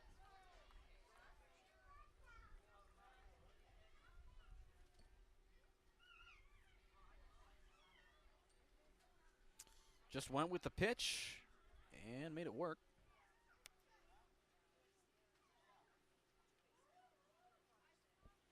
And we're going to have a pitching change as a new pitcher will come in. We'll tell you more about it, who it is, after this quick timeout here on Renda Digital TV, all presented by the Bullpen. At IRMC, we have all of the necessary pieces in place to perform complex operations, including highly skilled and specially trained surgeons, their support team of experts, and advanced technology like the Da Vinci robotic surgical system. As a result, patients spend less time in the hospital, recover faster, and get treated close to home. So there's no reason to puzzle over where you should get your surgical care. The answer is right here at IRMC.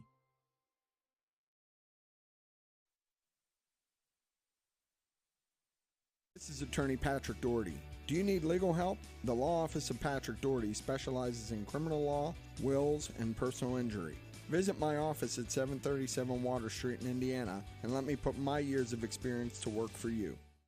This is Attorney Patrick Doherty. Do you need legal help? The Law Office of Patrick Doherty specializes in criminal law, wills, and personal injury. Visit my office at 737 Water Street in Indiana and let me put my years of experience to work for you.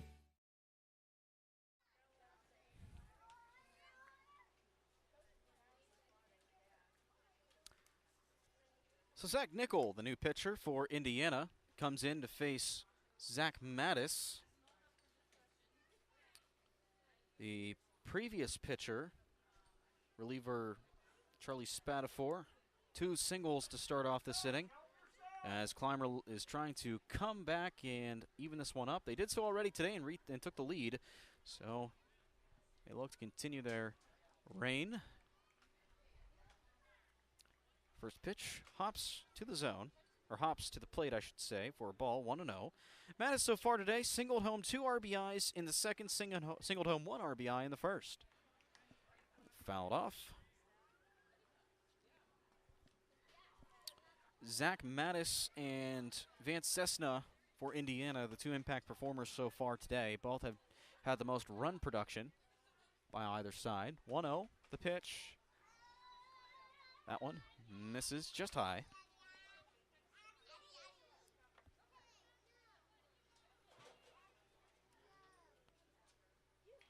That one's skied, heading to no man's land, and it drops for a hit. Smith will score, and they will hold up Griffin at third. So Clymer gets one back. It's 14-9. Again, another perfectly placed ball.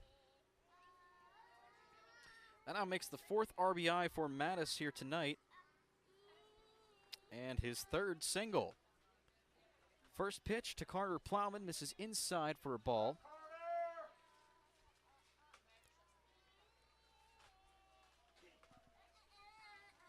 This is up.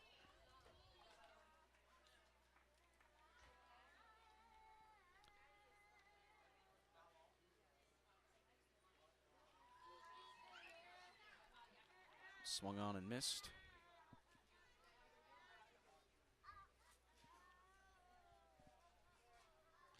Next offering, this is high. Ball 3.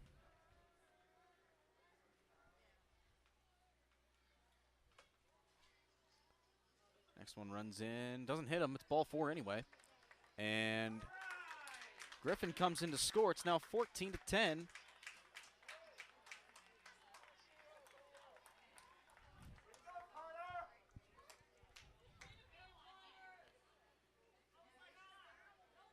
Braylon Griffin, the one scoring from third. Mattis is at third. So runners at the corners. Nobody out in a 4-run ball game. And in steps Brody Fennell.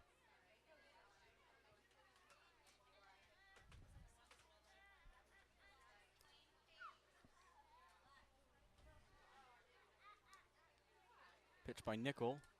Just misses the zone outside. And he'll watch Mattis back to third.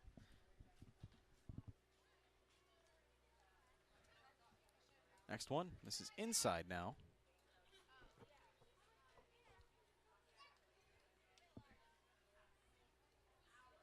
Brody Fennell struck out in the second and was the third out in inning number 1.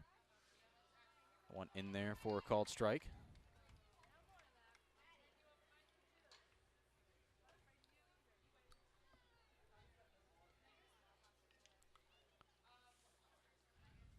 This is low. Now 3 balls, 1 strike to Fennel. Still nobody out. This is high. Ball 4. Fennel takes first. Bases are now loaded for Graham Mahaffey, who drove in the go-ahead RBI back in inning number 2. And also walked and scored in that inning as well. First pitch of this at-bat misses low.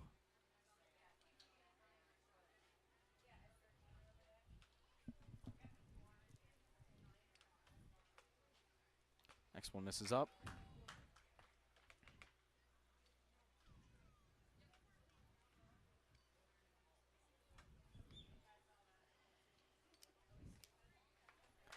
Another one misses up. 3-0 to Mahaffey.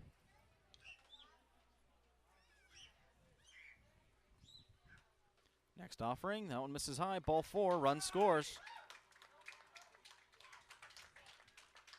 And it's now 14-11. Clymer climbing back. It's in their name. Another RBI for Mahaffey.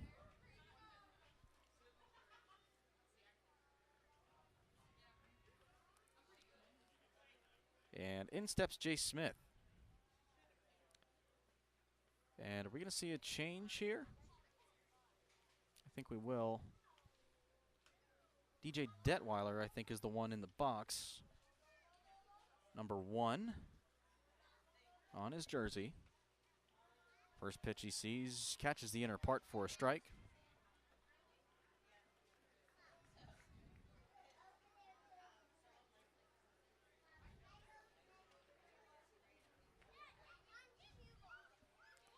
This is outside.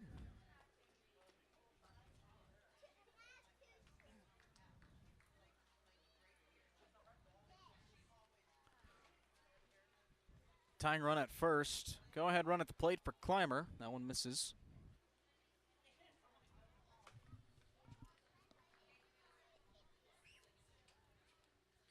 Next one skied to shallow center. Drops for a hit. 1 run comes in. Let's see if they send another. They will not. They'll take it station by station. And it's now 14-12. Indiana's lead getting cut. Pinch hit RBI single by DJ Detweiler. And we'll have another change for Bryce Caldwell. Trying to see if I can get a peek of that number. Looks like Dawson Matko, maybe. Hard to see from here. No, actually it is Nick Brillhart.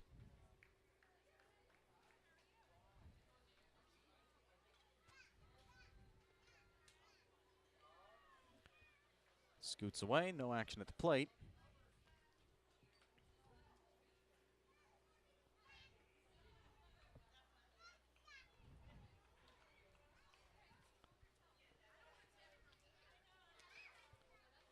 The pitch misses high.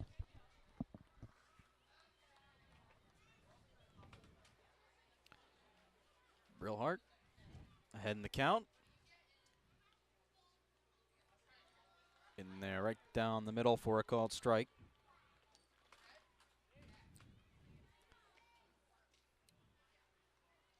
Another offering on the way. Swung on and missed, strike 2. Now, Nickel back in the driver's seat after falling behind this at-bat. Has worked 2 back-to-back strikes.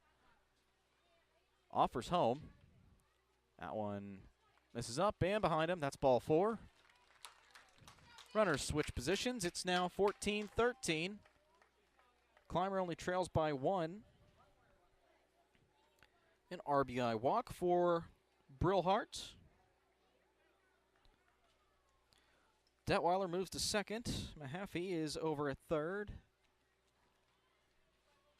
Gavin Hudak digs in.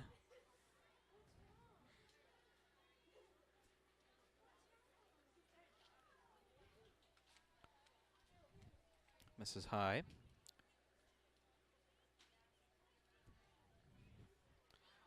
Got to do some quick sketches here in the scorebook. That one misses out.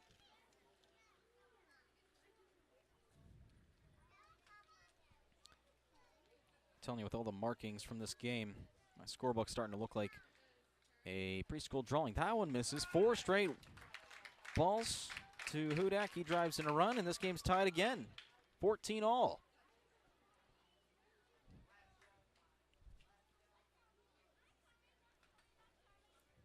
And now we will have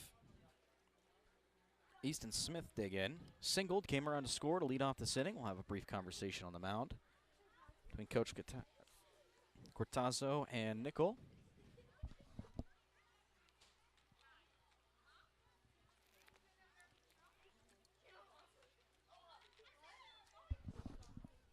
Again, tonight's coverage of the District 7 Little League Baseball Championship, ages 8 through 10, brought to you by the Bullpen Sports Club of Indiana. Don't strike out next time you take the field. Warm up in the bullpen and perfect your craft today.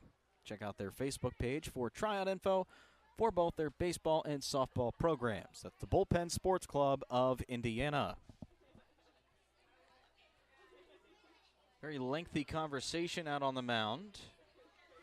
And you got to think the umpire's got to come out soon and tell him to break it up, but Coach Cortazzo breaks it up anyway. Easton Smith walks into the box. 14 all to score. First pitch in there for a strike. Next offering, this is high.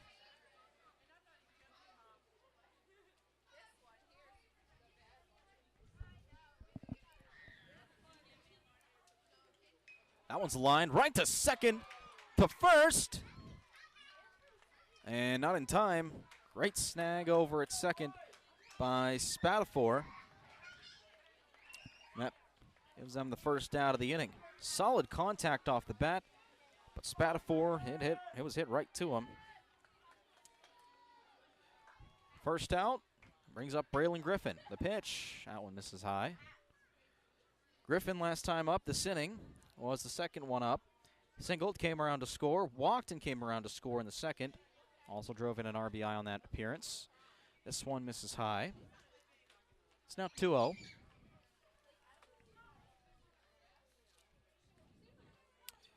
Patrick Mahomes fan, his favorite athlete. That one scoots by. To the backstop, nothing doing on the bases. Now it is 3-0 to Griffin.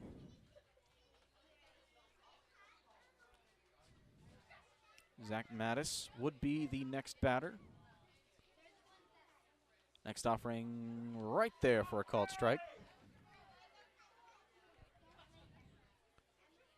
Count moves 3-1 to Griffin.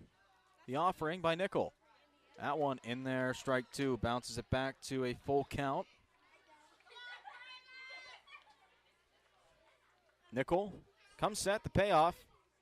Just inside ball 4, and Clymer retakes the lead, 15-14. Second RBI walk for Griffin tonight.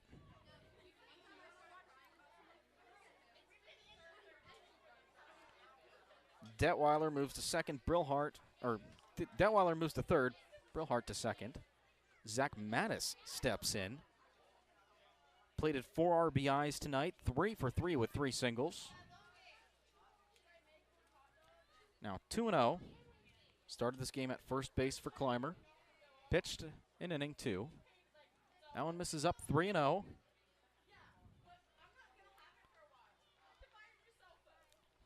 Pitch on the way. That one misses high, ball 4. Another 4-pitch walk, another RBI walk, and that gives Mattis his 5th RBI of the game. 16-14 the score. 30 total runs in 3 innings. If you're doing math, that's 10 per inning.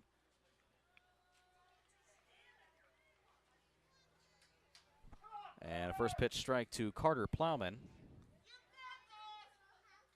Pitch right there, but swings over top of it, 0-2.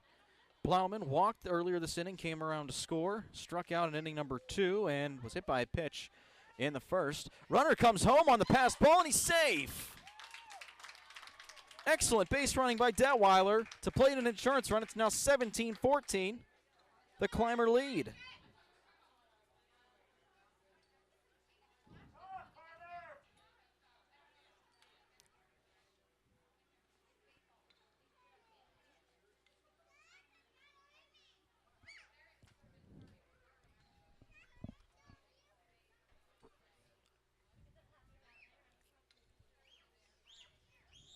Still 2 strikes on Plowman. Should be 1 and 2.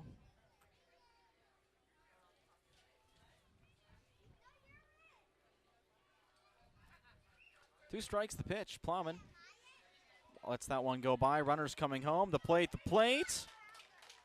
And he's under it. Braylon Griffin scores from third. 18-14. Clymer leads it.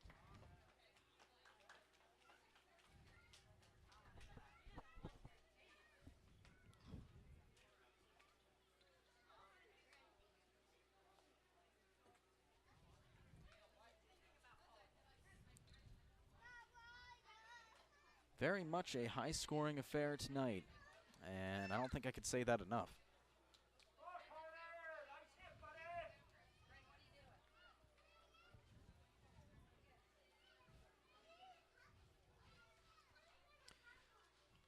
The pitch runs in, ball should be 3.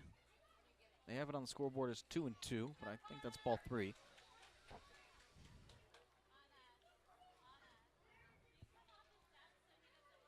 And it was. Next pitch misses, ball 4. Mattis at third and Plowman at first.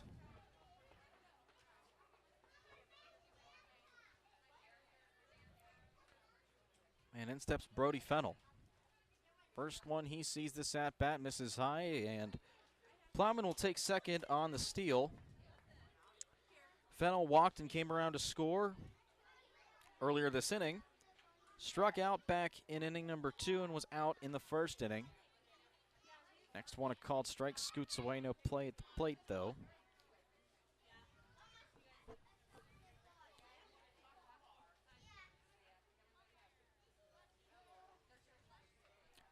One.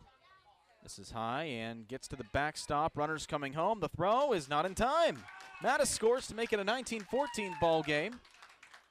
And Clymer really helping themselves out this inning.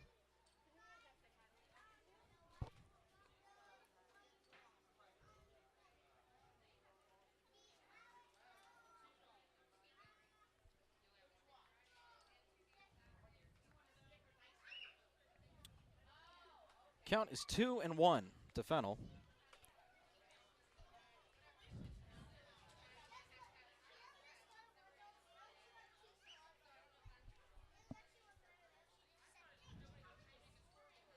Cuts it one up.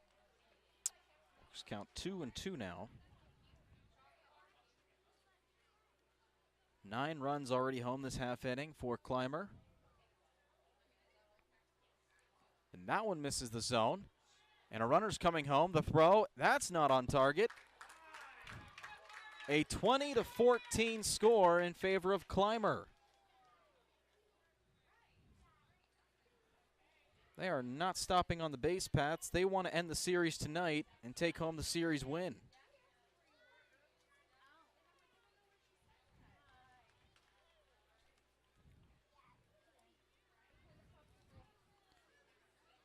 I think I did bad math.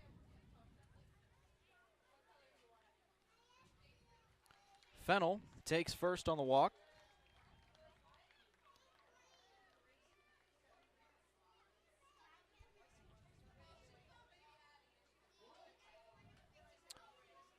Oh, wait, yeah, I did bad math.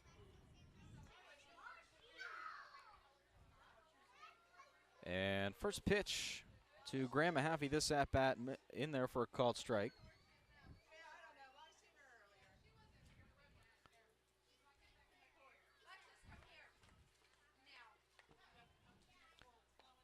To 14 the score.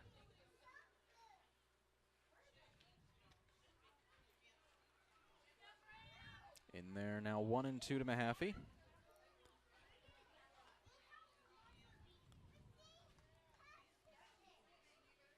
That one's fouled off.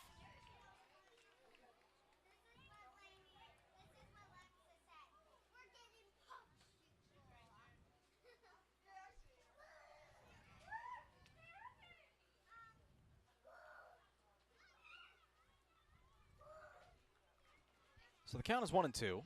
The pitch, able to catch up to the off speed, fouls it off. Mahaffey earlier this inning walked and drove in a run on the walk and came around to score later on in the inning. Drove in the go-ahead RBI in the second inning, in his second at-bat of the inning. And walked and came around to score earlier that inning.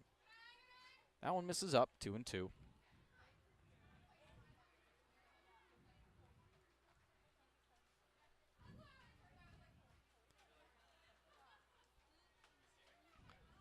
Two on the way. Clymer, fouls that one off.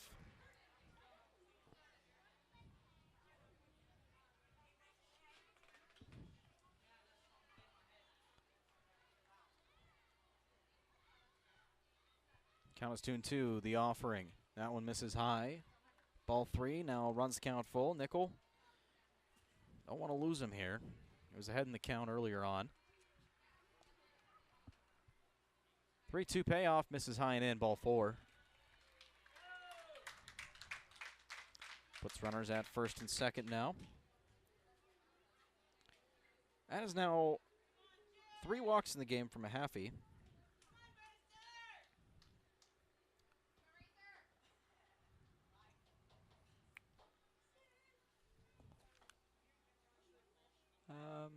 Did they re-enter?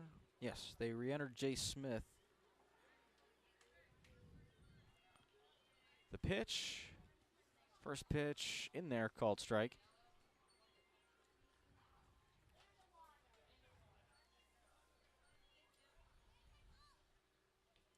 Check swing, doesn't matter anyway. That one's in there for a strike, now 0-2.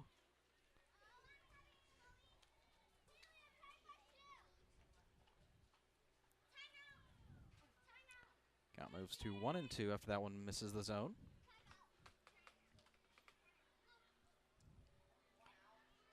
In there, called strike 3. The backwards K rings them up. And now there are 2 outs in the inning.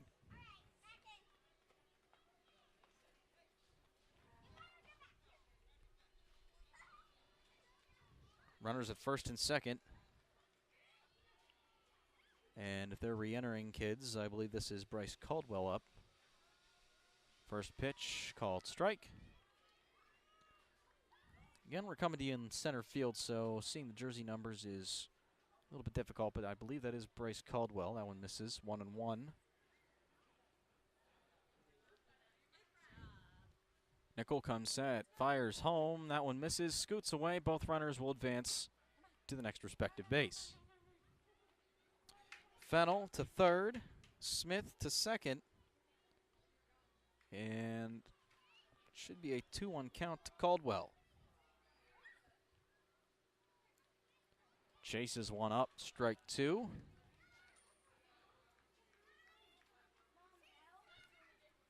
And he was thinking home run that entire swing. The pitch misses up and in.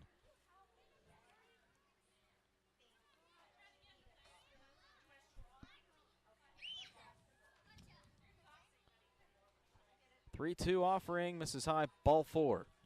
Once again, loading the bases. We might have a rare circumstance where a team bats twice around the order in the same half inning. I don't think in my years of doing, well, commentary or playing baseball have I ever seen that. We're going to have a timeout. And we'll see if they sub out a pitcher, and they will. Ooh.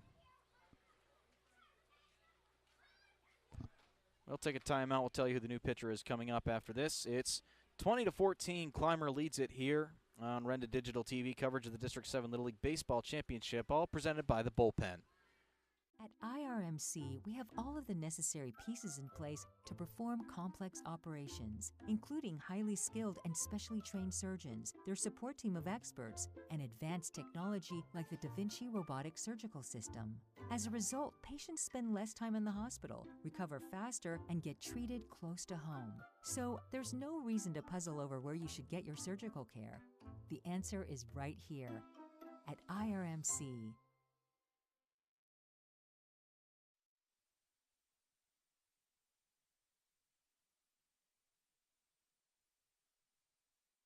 Little League is proud to be a sponsor of today's game. The Indiana Little League is also proud to offer various divisions of softball and baseball, from T-ball all the way to senior league play. With 4 fields to use at Optimus Park and the field partnership with East Pike Complex in White Township, the Indiana Little League has been able to offer outstanding facilities for these young athletes. A special thank you to all the local sponsors, businesses, and families that have made these facilities possible. Best of luck to all the District 7 teams.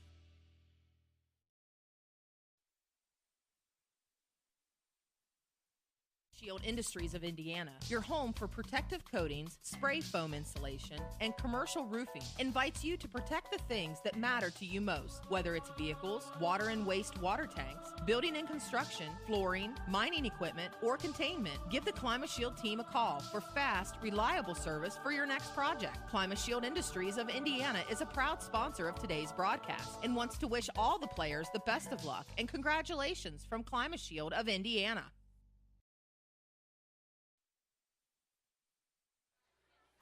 Number 4, Brody Cortazzo, the new pitcher for Indiana. Finishing up his warm-up pitches, has looked good so far.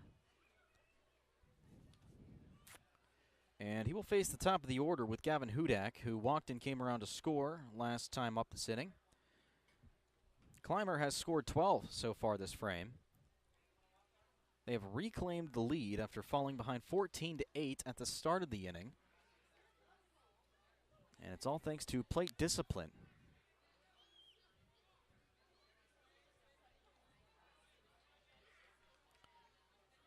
Hudak steps in to face Cortazzo. If I'm not mistaken, the Little League Mercy Rule, not saying we'll get into it, but in case we do, is 15 after 3. I believe it's 15 after 3.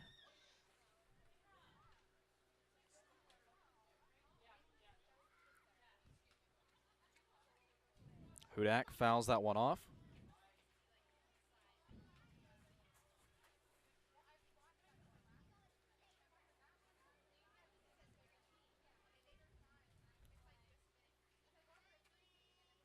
And we'll get a new ball thrown in.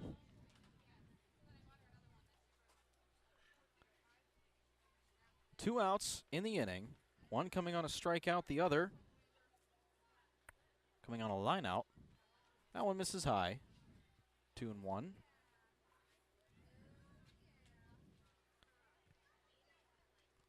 Hudak is 0 for 1. Flew out in the second in his second go-around, but has walked 3 times and came around to score on all 3 of those trips. Next one misses. They're going to send a runner home. They will. There's going to be no play. Slides in safely. That's Mattis. It is now 21-14 Clymer.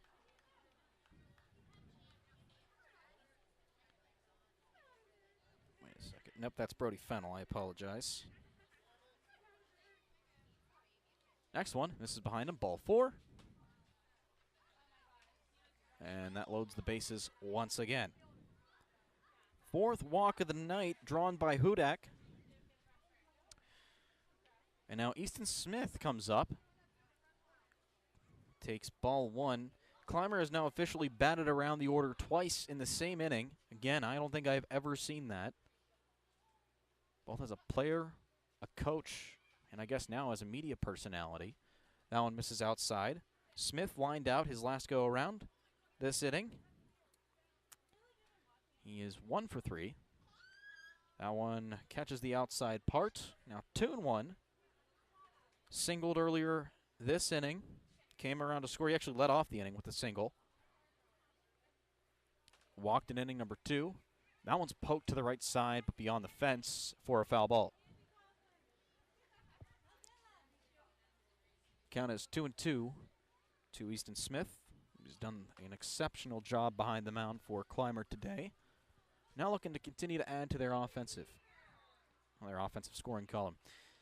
Again, Clymer wins tonight. This tournament is over, and they move on to playing sectionals as that one misses. Ball 3. If Indiana wins, they play an if necessary game at Indiana on Wednesday. The pitch swung on and missed, strike 3, and this inning comes to an end. But not before Clymer puts over 10 runs on the board in the inning. They lead by 7. The score at Clymer 21, Indiana 14. We'll take a timeout, be right back. Coverage of the District 7 Little League Baseball Championships 10U bracket here on Renta Digital TV, all presented by the Bullpen.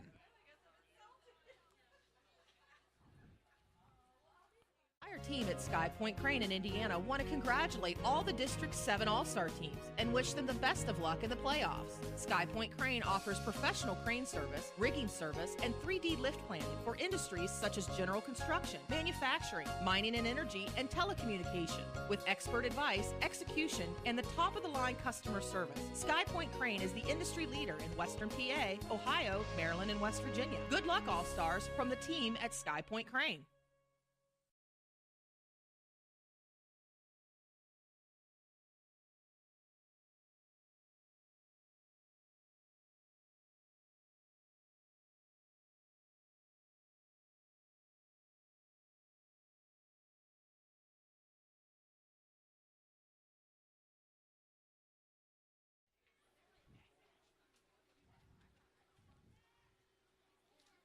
Goals include college education funding, retirement planning, generating income, or reducing taxes. At Crimson Wealth Management Group, we've got you covered. We make it easy for you to make the right decisions by offering you access to a comprehensive array of investment products and wealth management strategies under one roof. One stop for all your financial needs. Crimson Wealth Management Group is committed to helping you pursue your goals, whatever they may be. Stop in and speak with me, Doug Steve, today. You'll be glad you did. Securities and advisory services offered through LPL Financial, member FINRA SIPC. Team at the 700 shop, located in the heart of downtown Indiana, would like to wish all the Little League athletes the best of luck in the All-Star playoffs. And for the best local apparel in the area, the team at the 700 shop invites you to stop in and scout out the great value on men's and women's clothing. Tuxedos, suits, mission belts, Vineyard Vines, and Johnston & Murphy brands. Satisfying customers with great values for over 50 years. The 700 shop. Dress the part.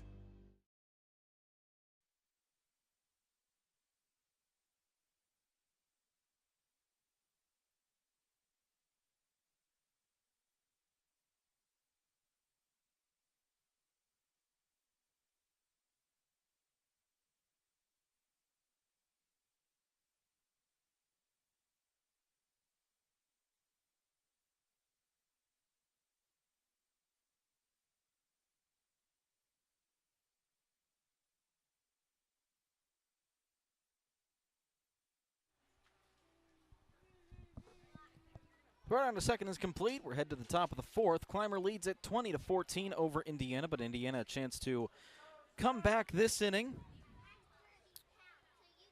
as it will be the top of the order. Charlie Spatafor due up, and immediately a great play up the middle for the first out of the inning.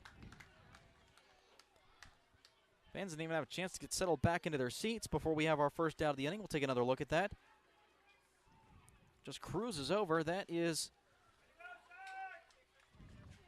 the shortstop, Gavin Hudak. That's the first out. Zach Nickel up.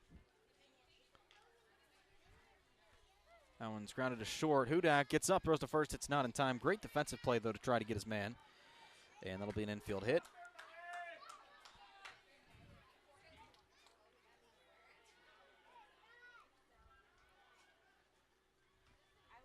And that brings up Oliver Ferraro. 2 singles and a walk for him today. In there for a called strike. First pitch he sees.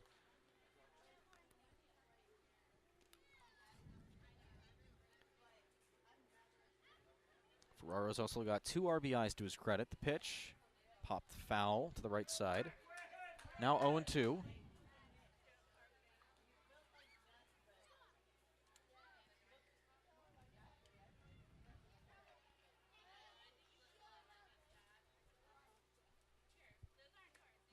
Next one grounded to the left side. Stopped by the third baseman. He throws on to second, and he get him. He did. Beautiful play by the third baseman, Jay Smith.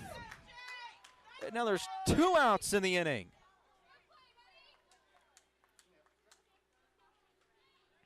That's hard enough of a play to make, but he made it look effortless.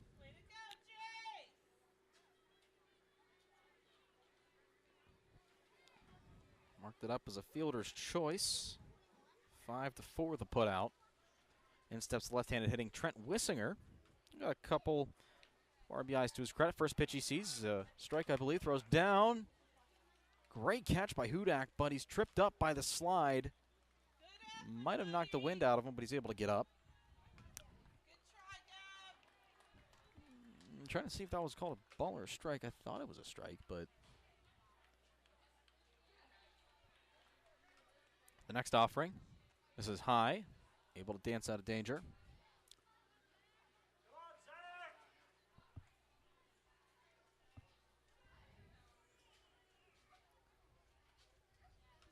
Pitch, grounded to the opposite side. Hudak gloves it, throws to first. It's not in time. Great snag by the first baseman to prevent the run from scoring.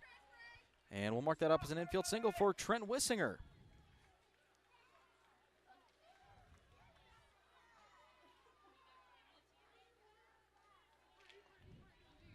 And stepping in now is Vance Cessna. 4 RBIs for him today. Could add a few more. First pitch misses for a ball.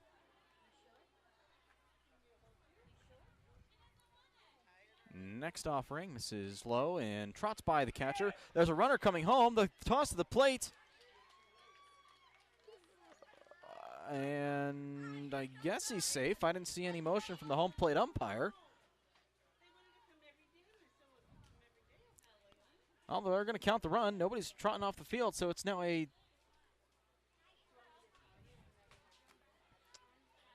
21-15 game.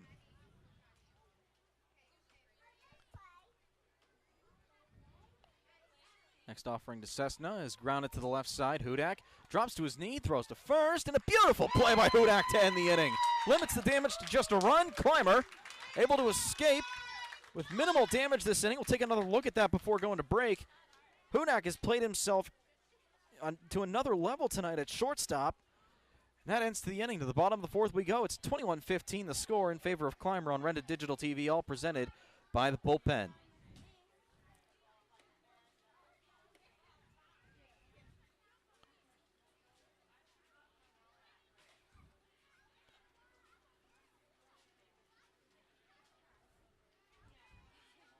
Clymer Little League Board, a proud member of District 7 Little League Baseball and Softball, would like to congratulate the teams in today's contest for making it this far. They would also like to say thank you to all the District 7 teams for a great year of baseball and softball action. A huge thank you to all the area sponsors and volunteers that embody the spirit of Little League International, the largest youth sports organization in the world. Best of luck to all our Clymer area athletes and families participating in the All-Star Championships.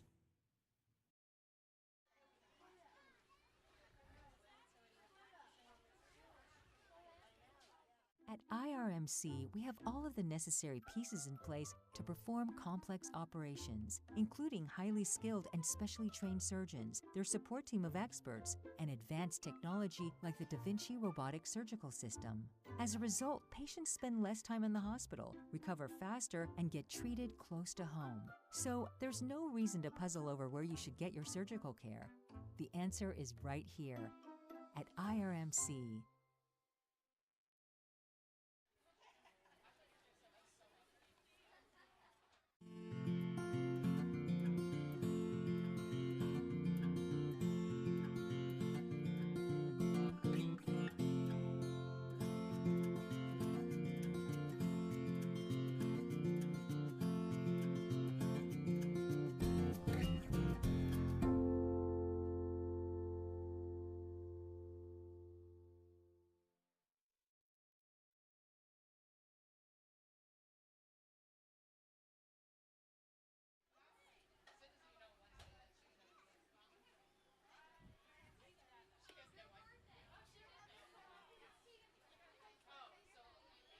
Robindale Energy Services is a proud supporter of high school athletics and our hometown community. To do its part for the local rural areas, Robindale Energy has been cleaning up refuse coal piles that dot the western Pennsylvania landscape. These waste piles, remnants from past decades of mining in the region, are removed and used to create affordable energy for America.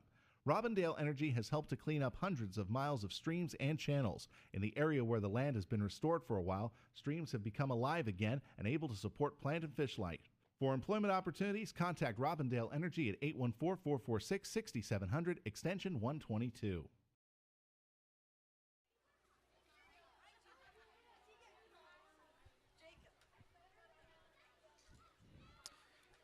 A little bit of an elongated break. Had to wait for a new catcher to come out. And I wonder if that is a new catcher or if they just had some equipment malfunctions. Not too sure. Either way, we head to the bottom of inning number 4. Clymer still maintaining a 21-15 lead. Here in the District 7 Little League Baseball Championships, all brought to you by the Bullpen Sports Club of Indiana, right here on your home for Little League District Playoff Baseball, Renda Digital TV. Clymer comes to bat with a 6-run lead. And they would need 7 to win it here and clinch the district title.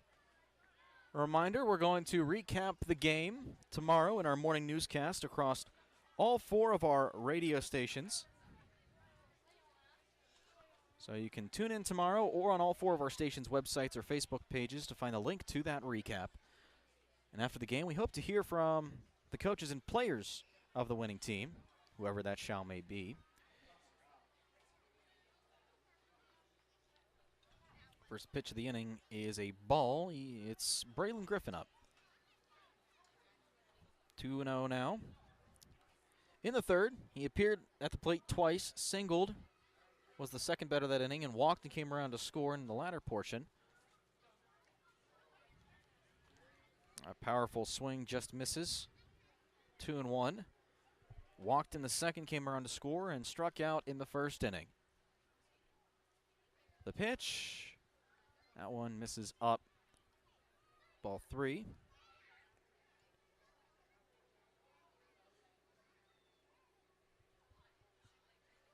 The next offering, misses ball 4. Griffin reaches on another free pass. That's his third of the day.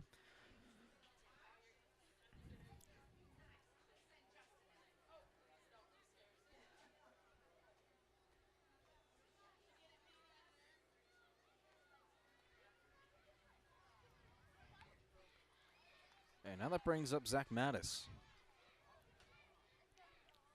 Pitch. Misses outside of the zone for a ball. Mattis today has walked once. He's technically 3 for 3 on the day. He's got 5 RBIs. Has scored 3 times. The pitch. Popped foul behind home plate. An update down in Miami, Major League Baseball news. Pirates holding a 3-0 lead over the Miami Marlins. Kevin Newman 2 for 2 with an RBI. Diego Castillo with a pair of ribbies. That one misses high, 2-1. After this game, you can gladly flip on your radio, your transistor radio that is, to 101.1 FM and or AM 1160. If you have multiple radios, I mean, we won't mind it if you listen on the AM and FM dials. But that will be coverage of the Pirate game. 2-1. Mattis grounds to the right side. Spatafor gloves it, throws on to first for the out, and Griffin moves over to third. Mattis out on the 4-3 put out. 1 out in the inning. Carter Plowman up. Walked both trips up last inning. Scored on both of them. Stole a base as well. Hit by a pitch in inning number 1 and struck out today. Still looking for his first hit of the game. Griffin comes home on the passed ball, and he scores. It's 22-15. Heads up, base running continues.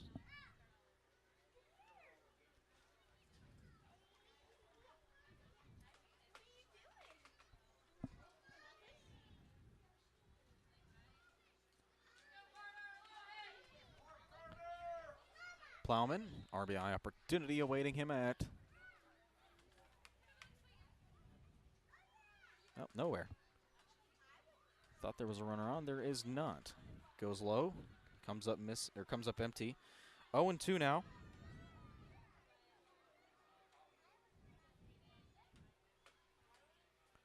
Pitch misses high for a ball. Waste pitch, 1-2.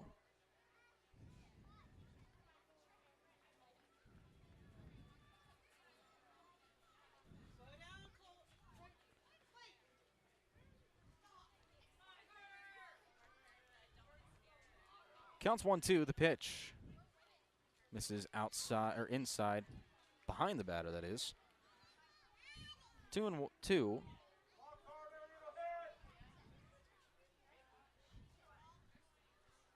Here's the offering. Swung on and missed, strike 3. Cortazzo gets him down via the punch out, swinging variety. And there's 2 outs in the inning.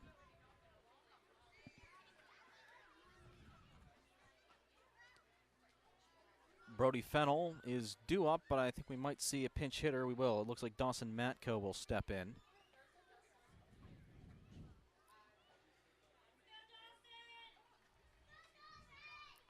The pitch. Pops the first one up that he sees. It could be trouble. The throw to first is in plenty of time for the final out of the inning. And we will head to the top of the 5th. 22-15 the score in favor of Clymer. Here in coverage of the District 7 Little League Baseball Championships, ages 8 through 10 on Renda Digital TV, all presented by the Bullpen.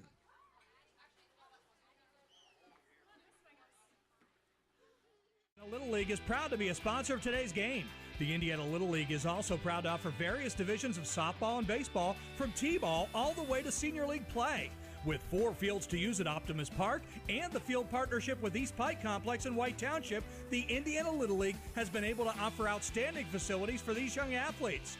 A special thank you to all the local sponsors, businesses, and families that have made these facilities possible. Best of luck to all the District 7 teams.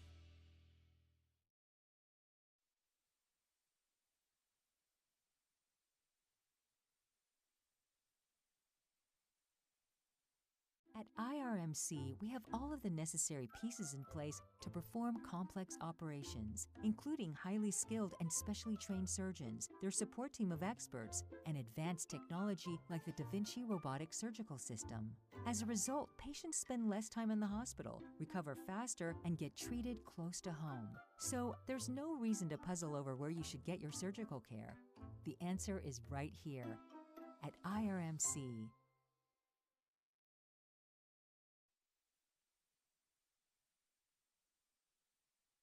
Yamaha Evansburg Equipment has it all for you. Tractors, dirt bikes, new and pre-owned side-by-sides, motorcycles, and ATVs. Yamaha Evansburg Equipment just got in a huge shipment of dirt bikes and Yamaha Wolverine arm axes, used ATVs, and dirt bikes in stock as well. Fun for the whole family. The best prices, the best selection. Come see them at 183 Zeeman Drive, Route 22 east of Evansburg. New inventory, pre-owned inventory, financing available. Yamaha Evansburg Equipment, open Monday through Saturday.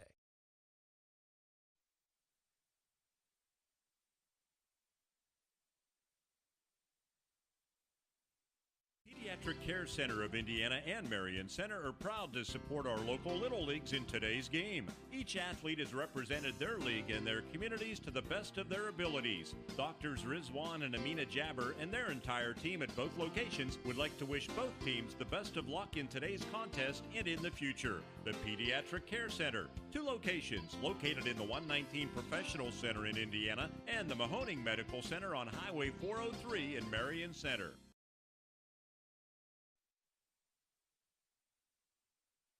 Slovak Club is a proud supporter of Little League International and wishes all the teams participating in the championships the best of luck.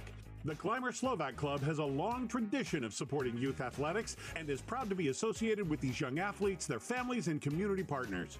Located at 295 Franklin Street in Clymer, the Clymer Slovak Club is open 7 days a week. New members are always welcome, so stop on by. Good luck to the District 7 teams from your friends at the Clymer Slovak Club.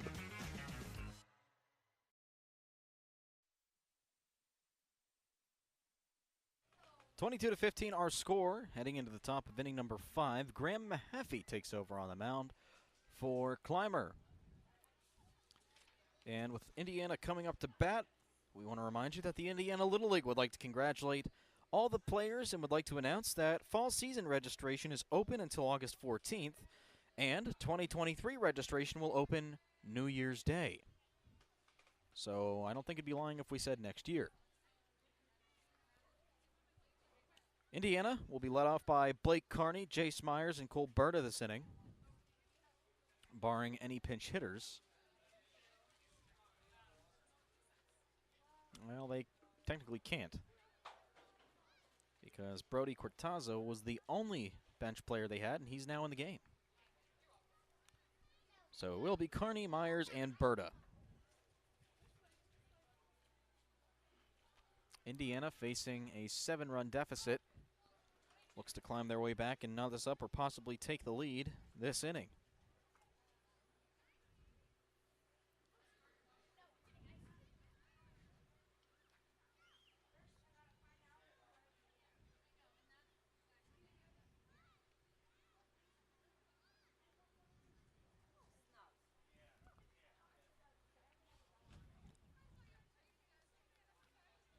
Clymer finishing up their warm-ups. Very big sports news day for all you sports fans out there. Not on top of Little League action going on. There's also some Youth Legion going on across Jefferson and Indiana County. The Pirates are in action right now, winning 3-0, and the Pittsburgh Steelers getting a new name to their home. Long gone are the days of Heinz Field, at least for now. That could always resurrect back in the future. But now it's Acrisure Stadium, and I know some of you on our Facebook pages have been commenting. I think this is the most frequent comment I've seen is, how do you say it? It is Acrisure. Acrisure Stadium. So there you go. To the top of the inning, Blake Carney digs in to face Mahaffey on the mound. The first pitch of the inning. Curveball gets him swinging and missing.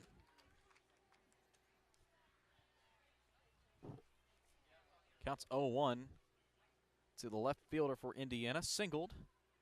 Back in inning number 3. Scored 2 runs on the hit. Watches one for a ball.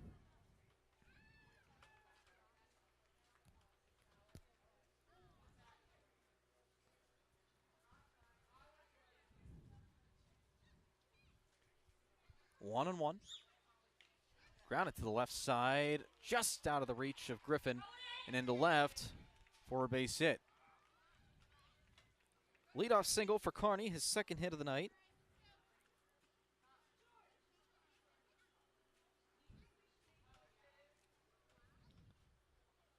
And Jace Myers digs in now. Grounded out to, he was called out after a fielder's choice. Was trying to go from first to second on a ground ball, but force out at second prevented him from reaching that far. Maffey comes set. First pitch to Myers. Misses high. He'll take off for second. The throw down is not in time. A stolen base by Carney. Puts a run in scoring position.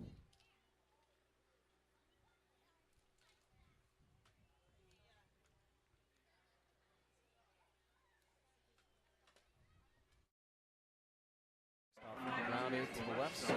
Up against the third baseman. He's out. Throw back to third. Not in time to save.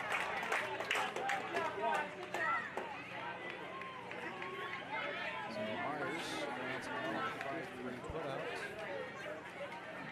Roberta steps in with a runner at third.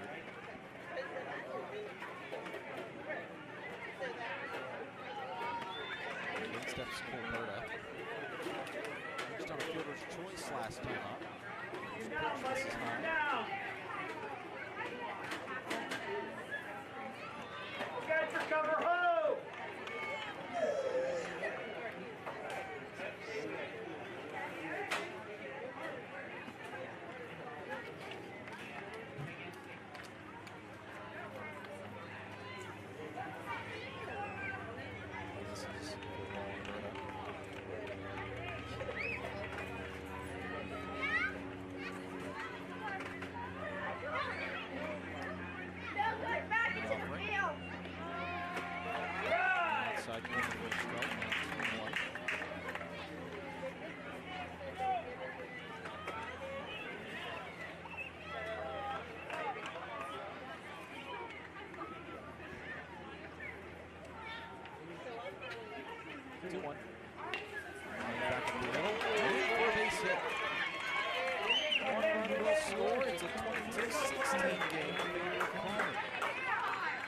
By piece, Indiana trying to come back.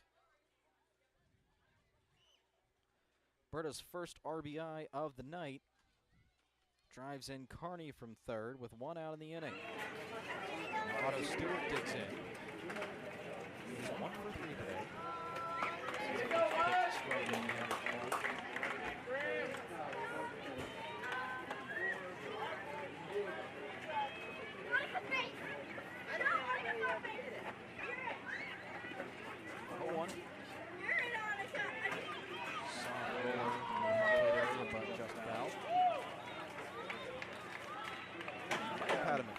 is fair. And I'm going to credit Madison first. You know, it's not easy teaching somebody in the league how to properly throw a ball from an opposing direction. He put that one completely changed his footing at first. Just did not count for the out. The 0-2. Swung and a miss. First again, Dave, and a happy, and there's 2 outs in the inning. The lineup flips over. Charlie Spatafor up. Lined out to the shortstop. And this last go around in 4. Prior to that, walked twice, scored twice, and singled in first, scored on that as well. First one he sees, I think he hit that off the ground. And it's touched foul. Ooh, very close play. Away. Ball. It's going for your life. Went down and hit it off on a bounce. All over flat and away. 0-1. Went up the middle and through for a hit. That's going to allow.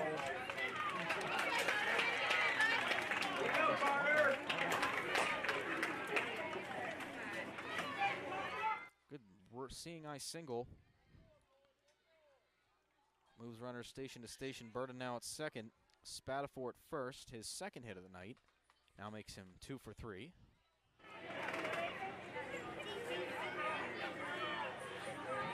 Zach Nichols steps in. It's 22-16. Pitch. Outside to left and over the head of the left fielder. That should allow 2 runs to score easily. The first is in. Second is coming in. They'll score. And Nichols stops at second with a 2 RBI double.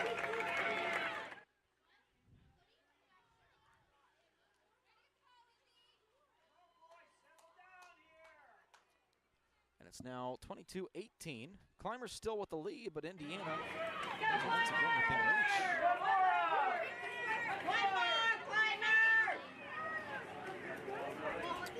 Oliver Ferraro steps in.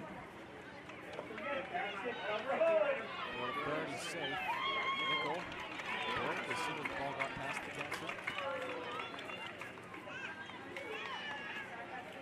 Ferraro last time up reached on a fielder's choice. As far as second base, he was in the round 4. So base 2 for 3. Pitch. Running up the middle. That was Griffin. Throws across the diamond. First play, bunt got him. And that ends the inning. Indiana strikes for 3 in the inning, but Clymer's defense prevails. It's a 22-18 game. We'll be right back. Coverage of the District 7 Little League Baseball Championships TV bracket here on Renda Digital TV, presented by the Bullpen of Indiana. Be right back in just a moment. There are lots of choices in life. No matter what you're told, when you're hurt and need physical therapy, you have a choice. Smart people choose Mahoning Physical Therapy. Mahoning Physical Therapy has been serving the region since 1989 with experienced therapists, knowledgeable in orthopedic and lymphedema rehabilitation and aquatic therapy. Mahoning is Medicare certified with convenient offices in Clymer and Marion Center. That's a lot of reasons to choose Mahoning Physical Therapy, accepting all major insurances.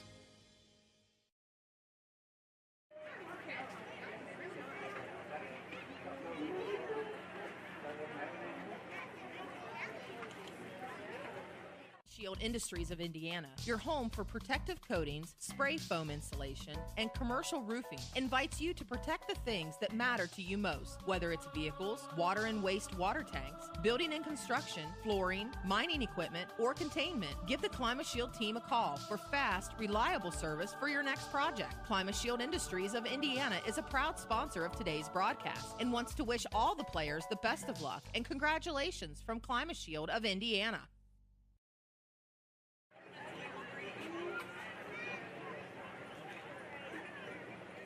At IRMC, we have all of the necessary pieces in place to perform complex operations, including highly skilled and specially trained surgeons, their support team of experts, and advanced technology like the Da Vinci robotic surgical system.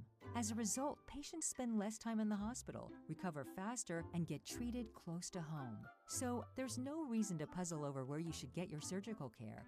The answer is right here at IRMC.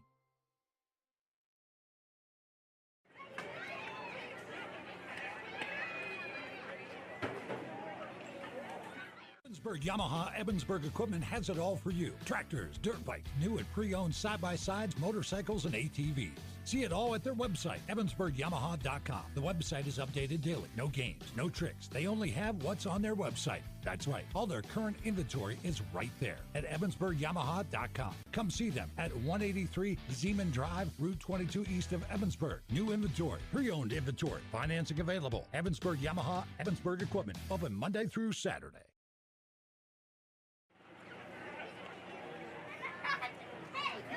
This is Attorney Patrick Doherty. Do you need legal help? The Law Office of Patrick Doherty specializes in criminal law, wills, and personal injury. Visit my office at 737 Water Street in Indiana and let me put my years of experience to work for you. This is Attorney Patrick Doherty. Do you need legal help? The Law Office of Patrick Doherty specializes in criminal law, wills, and personal injury. Visit my office at 737 Water Street in Indiana and let me put my years of experience to work for you.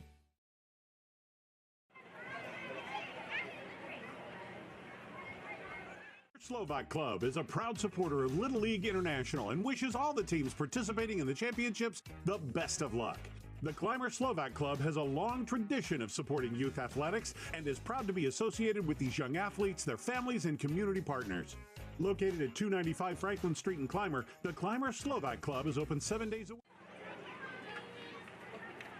Bottom of the fifth, 22-18 the score. As we getting into the later portions of this game, only in the third inning and a half left.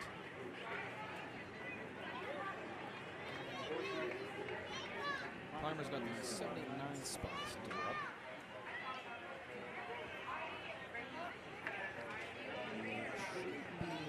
Happy, Smith, and Caldwell.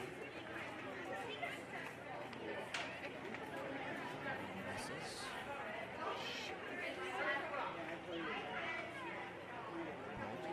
Scoreboard right back up there.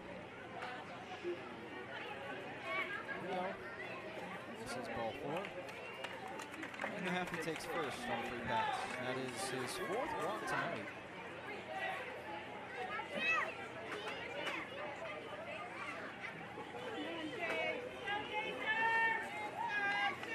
And now Jace Smith steps in. First pitch of this at bat. Oh, misses high for the ball.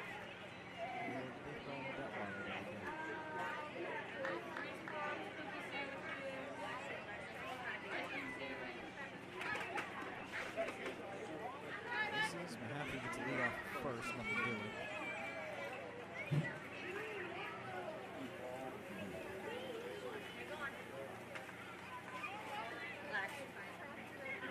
Skips by the catcher. Happy to move over to second.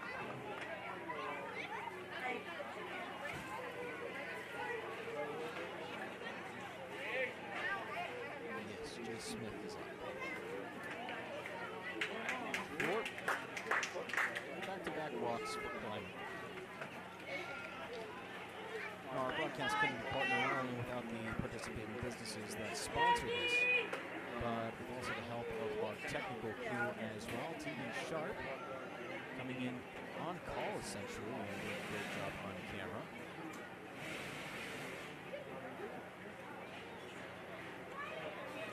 The conference on the mound between the two Cortazos, Scott the coach, and Brody the pitcher.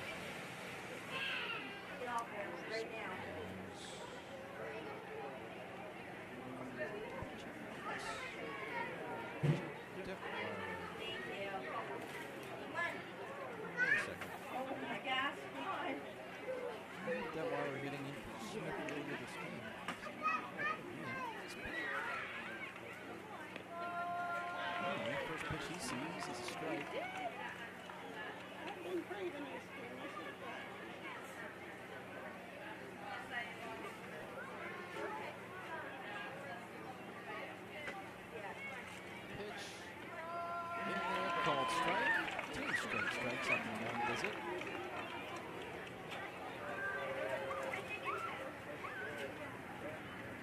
Pitch by Patasso. Swing and a miss, strike 3. He strikes him out. That's the first out of the inning.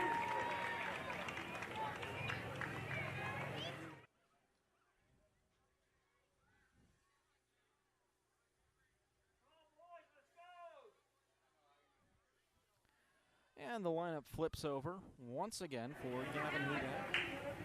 Moved to third base that last half inning.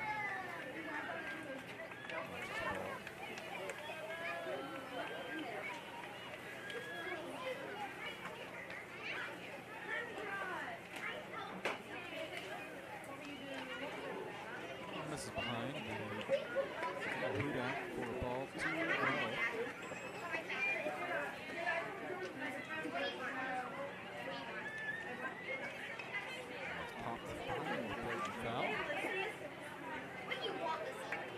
We're coming up on 2 hours and 38 minutes of broadcast time, and we still have 53 viewers strong.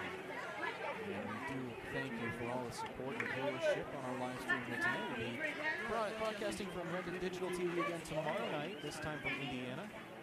Indiana Homer City Little League Championship.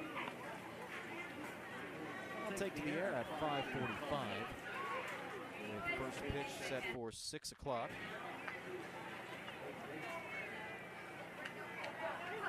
Counts 3-1 to Hudak. Ball 4. This is all 1-1 stage. He's over third. At second, and Hudak at first. With just one away, and in steps Easton Smith. First pitch just misses outside for a ball.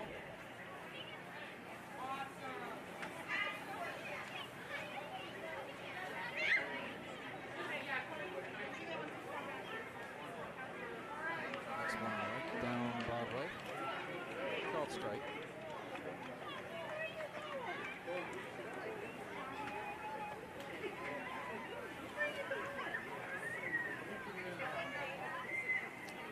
Tazo, one set, goes off, and this is high.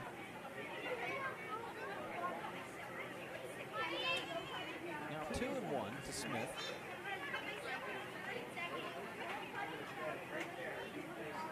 Pitch, oh, this is high. Well, that was actually ball 4. No, yeah, I thought that was ball 3. Smith thought it was ball 4, trying to get a run across.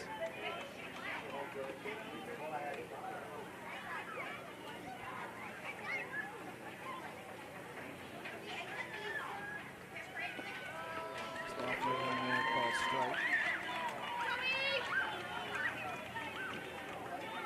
3-1. 2. Here's the full count offering. This is high. Ball 4. And the run comes in. It's 23-16. This is a walk for Easton Smith.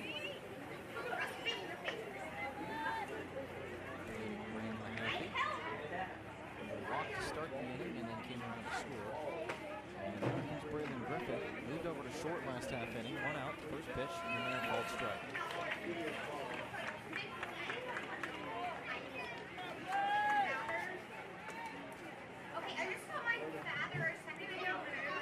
One.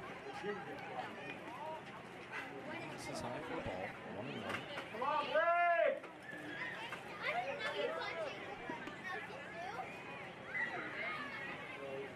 1-1 on the way. This is high and in.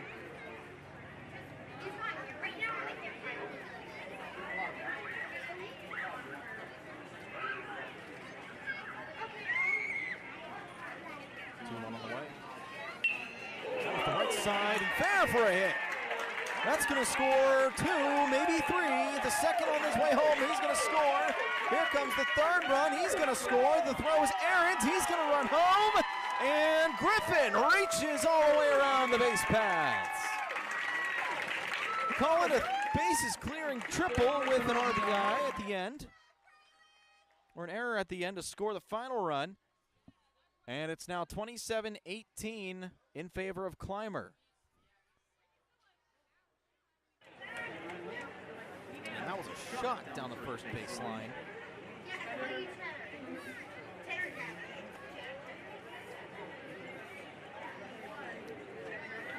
And now Zach Mattis digs in, and here comes head coach Scott Tazo.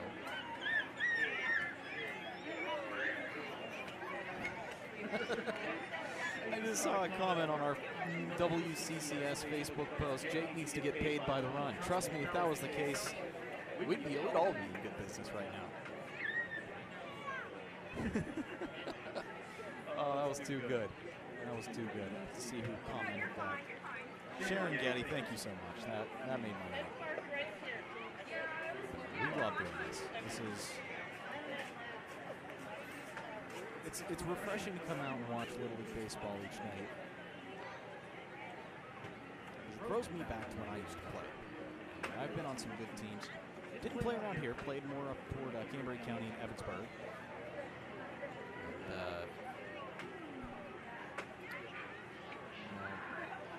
It does throw me back.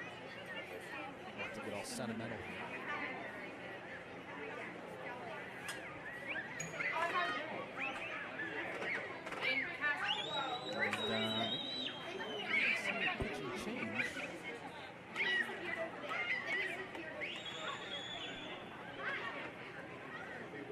So, Clymer, one run away from winning it, walking it off. Zach Mattis up, 1 out of the inning.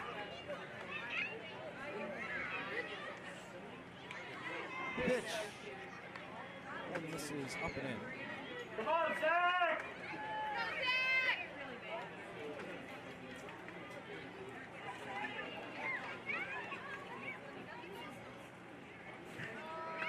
Next one for a called strike.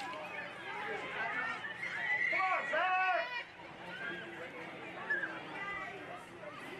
The count is 2-2. On the scoreboard. The pitch. This is high.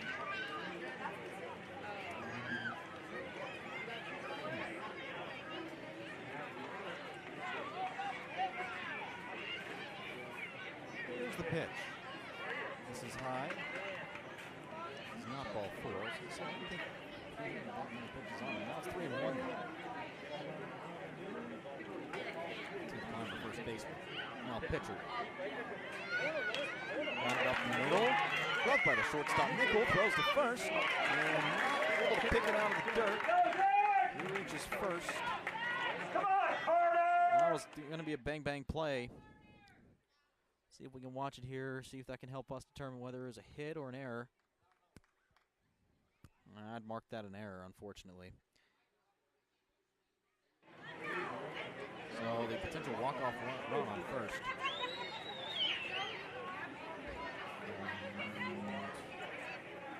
Brief disruption to get the bat out of the field of play. Keep everybody safe out of harm's way. 1 out. Here's the pitch. And Mattis takes off for second. Throw down is late.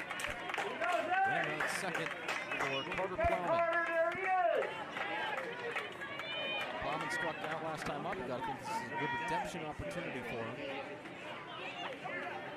But he would gladly take a free pass if it was awarded to him.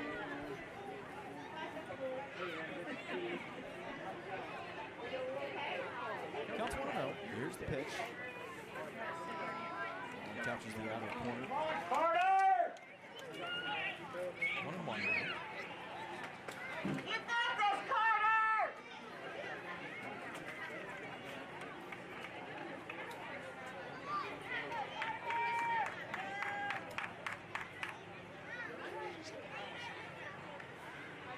Pitch. I guess that's the ball. And that one gets by the pitcher, and Mattis moves to third. Heads up base running by Mattis. He's now a short distance away from the plate. Everybody was confused. The umpire threw up his hand. I thought he was going to call a strike, but no, it's a ball. Pitch to Plowman. Cut on miss. Strike 2. Mattis leads off the third, no throw over.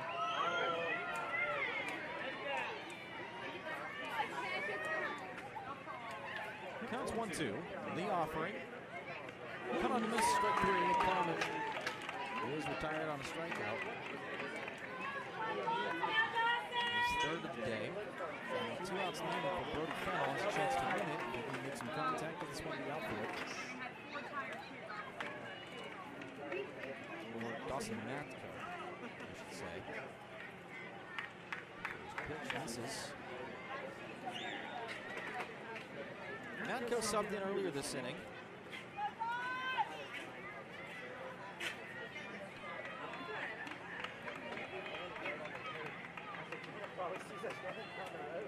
Next pitch. Called strike.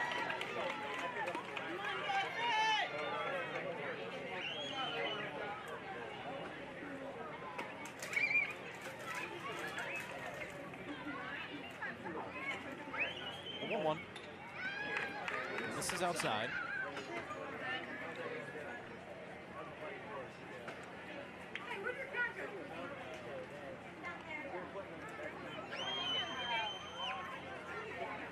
To update the score up the correct score. 2-1. Oh, this is outside now. 3-1 to Matko. Next batter will be Graham McCaffrey. The offering. Matko watches ball forward, passes back. The side runner comes home and she scores.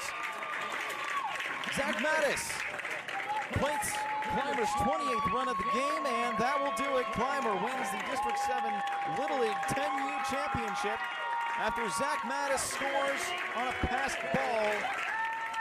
Total of 46 runs in this game. Clymer comes out on top to win it. And they set off fireworks here. I think it's the first time we see some fireworks for a Clymer win. But we've had some metaphoric fireworks all game long. That now marks 3 Clymer Little League teams who bring home championship victories. 2 of them have come on their home turf. And we will recap this game, or at least try to. We'll take a timeout, and we will keep it here for the presentation of awards. This is coverage of Renda Digital TV and the District 7 Little League Baseball Championship on Renda Digital TV, all presented by the Bullpen. Let's head it down to the field now for the presentation of awards.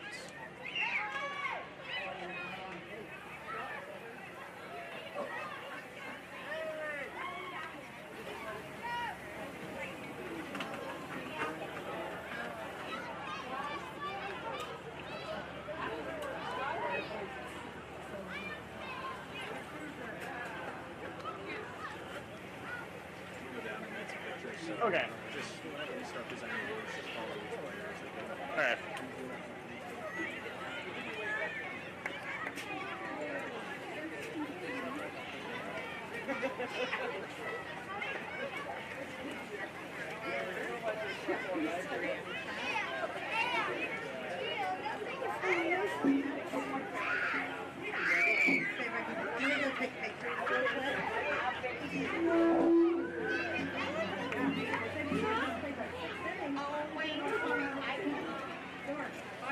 On behalf of District 7 of Honolulu, we would like to at this time recognize this year's District 7 10-year runner-up, Indiana Art Club. In a moment. Okay, are you allowed? Okay.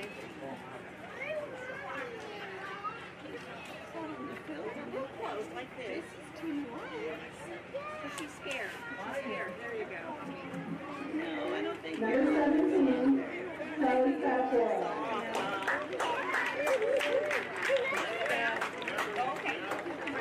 Number 5, Zach Nickel.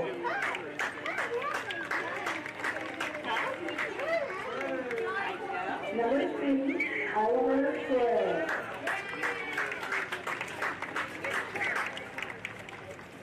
Number 2, Hunt Rissinger.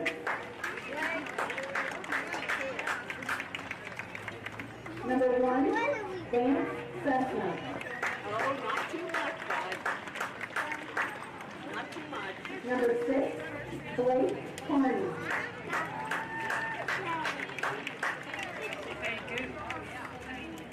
Number 23, Jace Myers.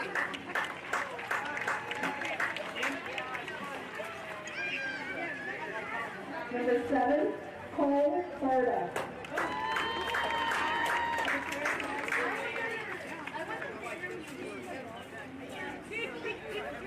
Number 9, Autumn Stewart.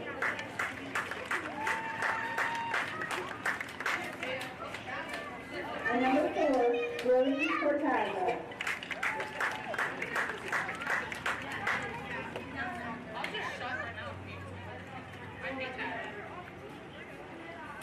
On behalf of District 7 and Clymer Little League, we would like to congratulate District 7 10U runner-up Indiana All-Stars.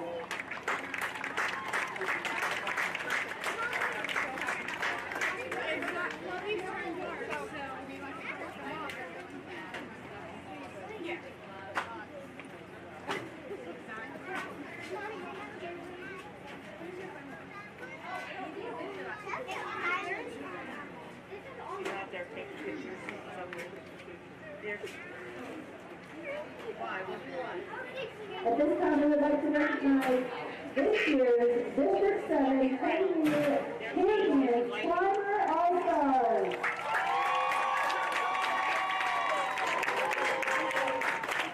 Number 38, Gavin Hudak.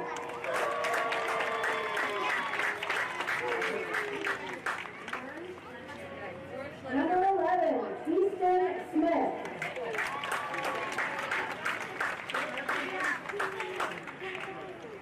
Number 36, Braylon Griffin.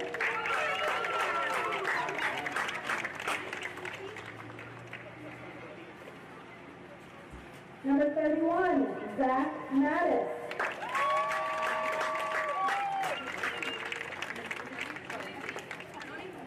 Number 24, Carter Plowman.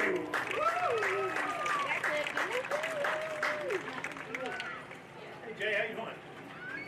Number 23, Brody Fennell.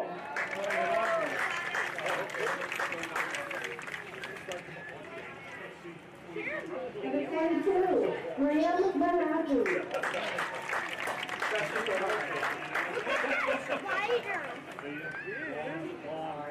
Max, you ready for this year? Jason Smith. Good, Jay. It's not big, but I don't like spiders. Oh. Number 41, Bryce Caldwell.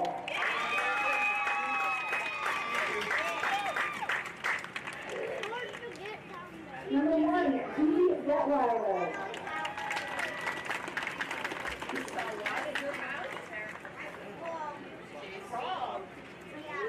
Number 3, Dawson Matto.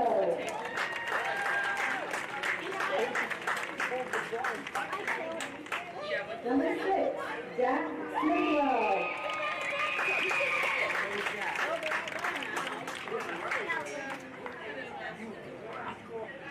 And number 44, Nick Gilhart.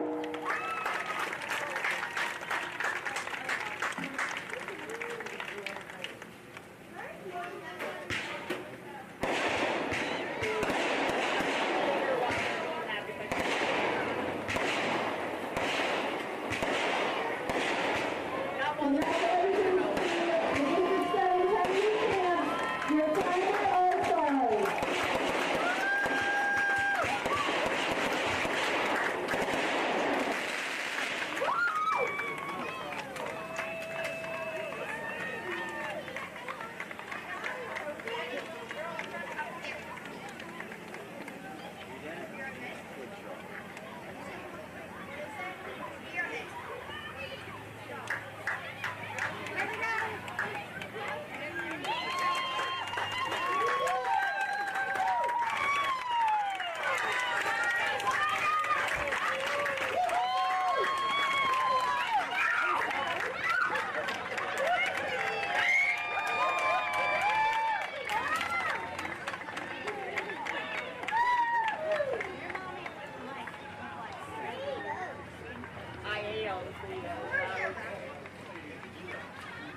Her claws are out. He's trying to find her. Okay.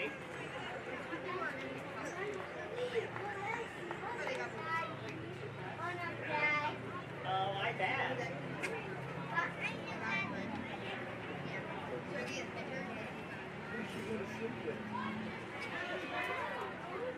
Where did she sleep last night? You know? In Mom's room, yeah.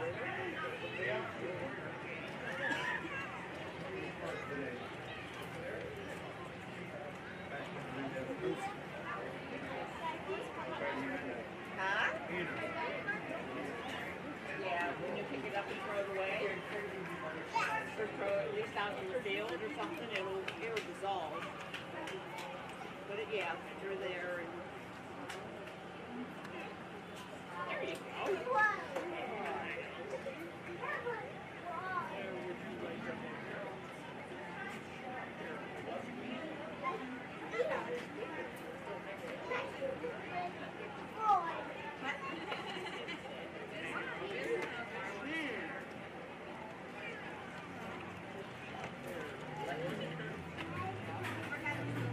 Can you throw it?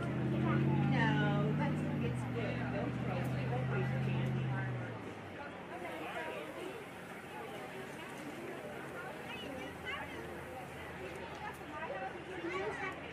Oh, I bet. Is she? John! Here?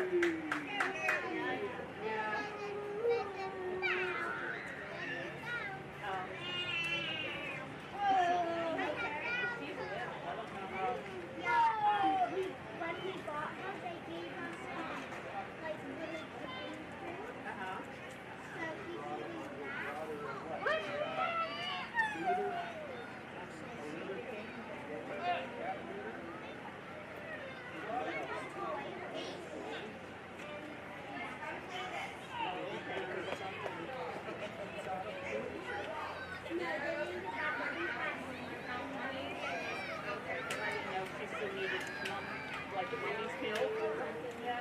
She's pretty good.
Nobody even came out.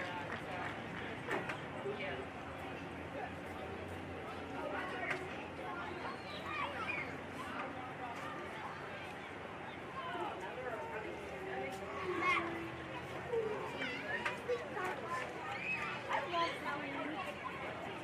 I like them.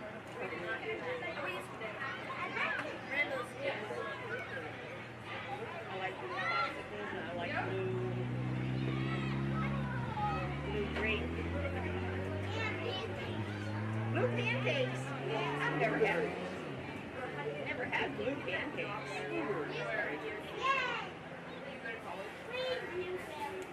Blueberries.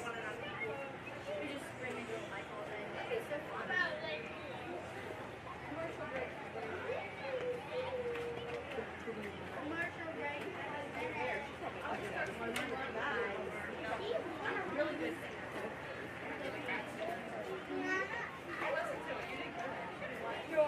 No, you liked it. Are you loud? Let me put it down there. Still awaiting the presence of Clymer after they were just presented their awards. Hoping to have them here soon on the broadcast. They're in left field right now talking things out, but while we wait for them, or at least wait to see what their next move is, let's go over how we got here, and boy, do we have a lot to recap. So in the top of the first, Indiana took a 4-0 lead off of, let's see, 1, 2, 3, 4 walks and 3 singles. Clymer added 1 in the bottom of the first, thanks to an RBI single by Zach Mattis, scoring Gavin Hudak, who walked and stole a base. He led off the inning that way. In the second inning, Indiana added 3 more thanks to 2 walks and an error. They added 3 that way and a sacrifice fly by Vance Cessna. Bottom of inning number 2, Clymer's offense came alive with 7 runs. I have to look over all my my web of drawings in this scorebook. 7 runs in the second inning.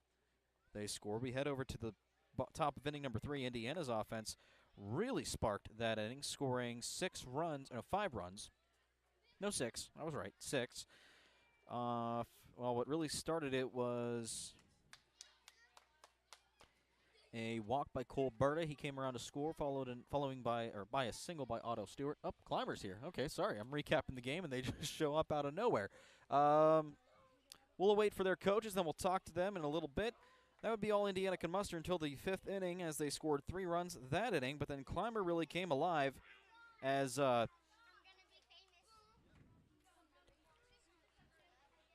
they scored 1, 2, 3, 4, 5, 6, 7, 8, 9, 10, 11, 12, 13 runs in the 3rd inning to really come alive. And that leaves us as we try to get the camera situated here. And I will grab a headset real quick. Trying to get things over here and just plug some things in here. Okay, we'll hand you that, Coach. We'll talk to you first.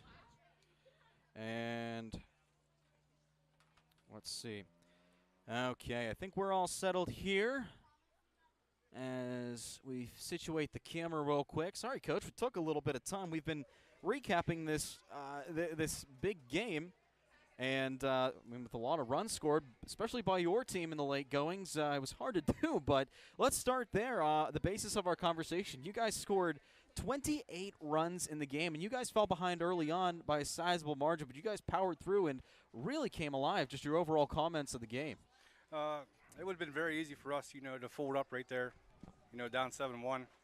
But since the beginning of this All-Star, we told the kids, we're all family. Don't give up on each other. Don't turn your back. Head up. Cheer each other on. And we'll come through. Well, before we ask the next question, let's ask the players to get behind us, and that way we can see your faces on the camera. Mine wouldn't do any justice, and I'm sure Coach is flattered to have his face on there, but it's really all about you guys. So if we can, let's get you guys on here. After all, you guys are what made things happen here tonight. Coach, my next question for you, it really stems from the defensive work. Late in the innings, we saw some great plays by Gavin and Braylon whenever he took over at shortstop. And here, let's get you. Here, buddy, you want to stand up behind? Here, actually, come on up right there. All right. So lots of great defensive plays. Gavin and Braylon committed just a few of them, but your defense really stepped up in the late goings. Can you just comment about how your defense really picked back up late in the game? Listen, we worked real hard all year, outfield, infield, and we told these kids, coming into this that, an outfielder is just not a position on the field. It's a needed position. You know what I mean? And ball can go anywhere at any time, and we need 9 defensive players. So everybody's worked real hard this year. Now, you obviously, let's go back to the early part of the games. You guys fell behind earlier. Indiana's a tough team. By far. And you just want to comment about how they really helped put up a good fight here tonight. Listen, Indiana's very, very tough. We played them the first game of this tournament, beat them 7-6. It was a very tough game. We knew coming into this that we had our work cut out for us. We had to hit the ball, we had to play defense, and we had to throw strikes. That was the name of the game tonight. You guys are the 3rd Clymer team to win a district title in Little League softball. Both age groups really picked it up in the softball bracket. Then you guys come out and win the baseball bracket. What does it mean to you to have such a strong Little League representation here in Clymer? It's very important. Being part of the board, you work hard all year to make sure that, we have what we need and, we're providing for the kids. But more importantly, as Clymer Little League, it's not an organization, it's a family. Where's Zach at? Zach, you want to grab Coach's headset right now? Coach, thank you very much and congratulations. Oh, wait, hold on. Before you do, I'm sorry, Coach. I just have one more question for you. Don't worry, Zach. You'll get your time here in a second. Where does it go from here? Where does the road, Little League road, continue here? I believe we're off to sectionals. I think we get a break this week. Sectionals start, I believe, next Tuesday. They run from next Tuesday to the following Monday. All right, well, best of luck the rest of the way, Coach. Thank you. Now I'll hand the headset off to Zach, and we'll talk to him for a brief second. And his friends just stare at him. He is the center of attention at the moment. And, Zach, you scored the winning run in the game. It seemed like you didn't really hesitate there at third base. You knew that if you left third, you were going to score. Do you just want to talk about, how you felt running home on that last play? Felt good. Felt happy. Now, you guys battled it out really tough here tonight. Don't be afraid to speak your mind. I mean, you got a whole supporting cast right behind you. And, I mean, without them, talk about your team. Without them, tonight's win wouldn't be possible. You just want to highlight just how well you guys play together as a team. And before you do, let's move that up so the lovely people can hear you. Yeah. Can you repeat that? Sure. So you have a great team behind you, and obviously it's a team effort to win. Do you just want to talk about how it feels to have such a great group of friends and teammates around you? Yeah. Come on, don't be camera shy. I'm happy to have them around my back and stuff. Like when I'm pitching, I get nervous, and then every time everybody hits the ball, I kind of get kind of mad, and then just kind of brush it off the next time, and then they get it in and stuff. He is definitely one with words. That's Zach Mattis, not only an offensive hero tonight, but came into relief and pitch. Let's talk to Braylon next. Where's Braylon?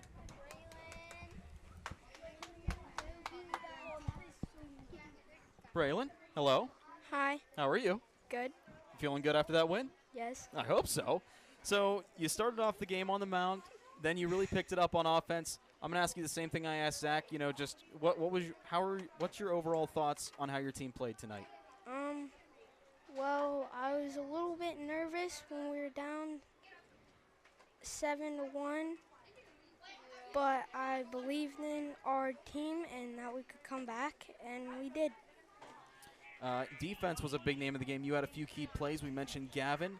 In right field was Bryce Caldwell. He had himself a fantastic catch and helped start a double play on the base paths. You just want to talk about how big defense is part of you guys' game. Well, if you can't play defense, you can't really play ball. That needs framed. If anyone has heard that, please order a frame and get that framed. If you don't play defense, you don't play ball. Braylon, thank you so much. Congratulations on the win. Guys, thank you so much for coming out. You guys are on TV right now, so if you want to wave to the camera for all those at home. That is the Clymer Little League 10U champions. Braylon, if you want to take that headset off, I'll take it away from you. That way you guys can go celebrate your big district title win. Best of luck the rest of the way, guys. And how are you guys feeling right now? I just got to ask that. How are you guys feeling? I think we got a clear picture of just how they feel after that win. Clymer wins it 28-18.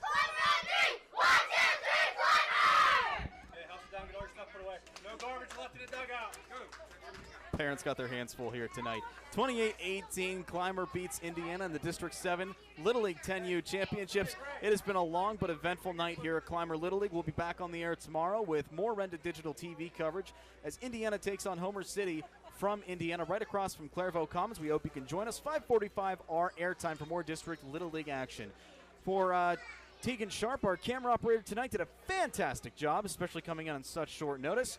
He did a wonderful job. We want to thank you as well for tuning in tonight and for all of our Rented Digital TV streams. Join us tomorrow, why don't you? For all of us at Rented Digital TV, I'm Jake Slobodnik. We'll see you tomorrow here on Rented Digital TV. Coverage of Little League District Championship Baseball presented by the Bullpen of Indiana. Have a great night. We'll see you tomorrow.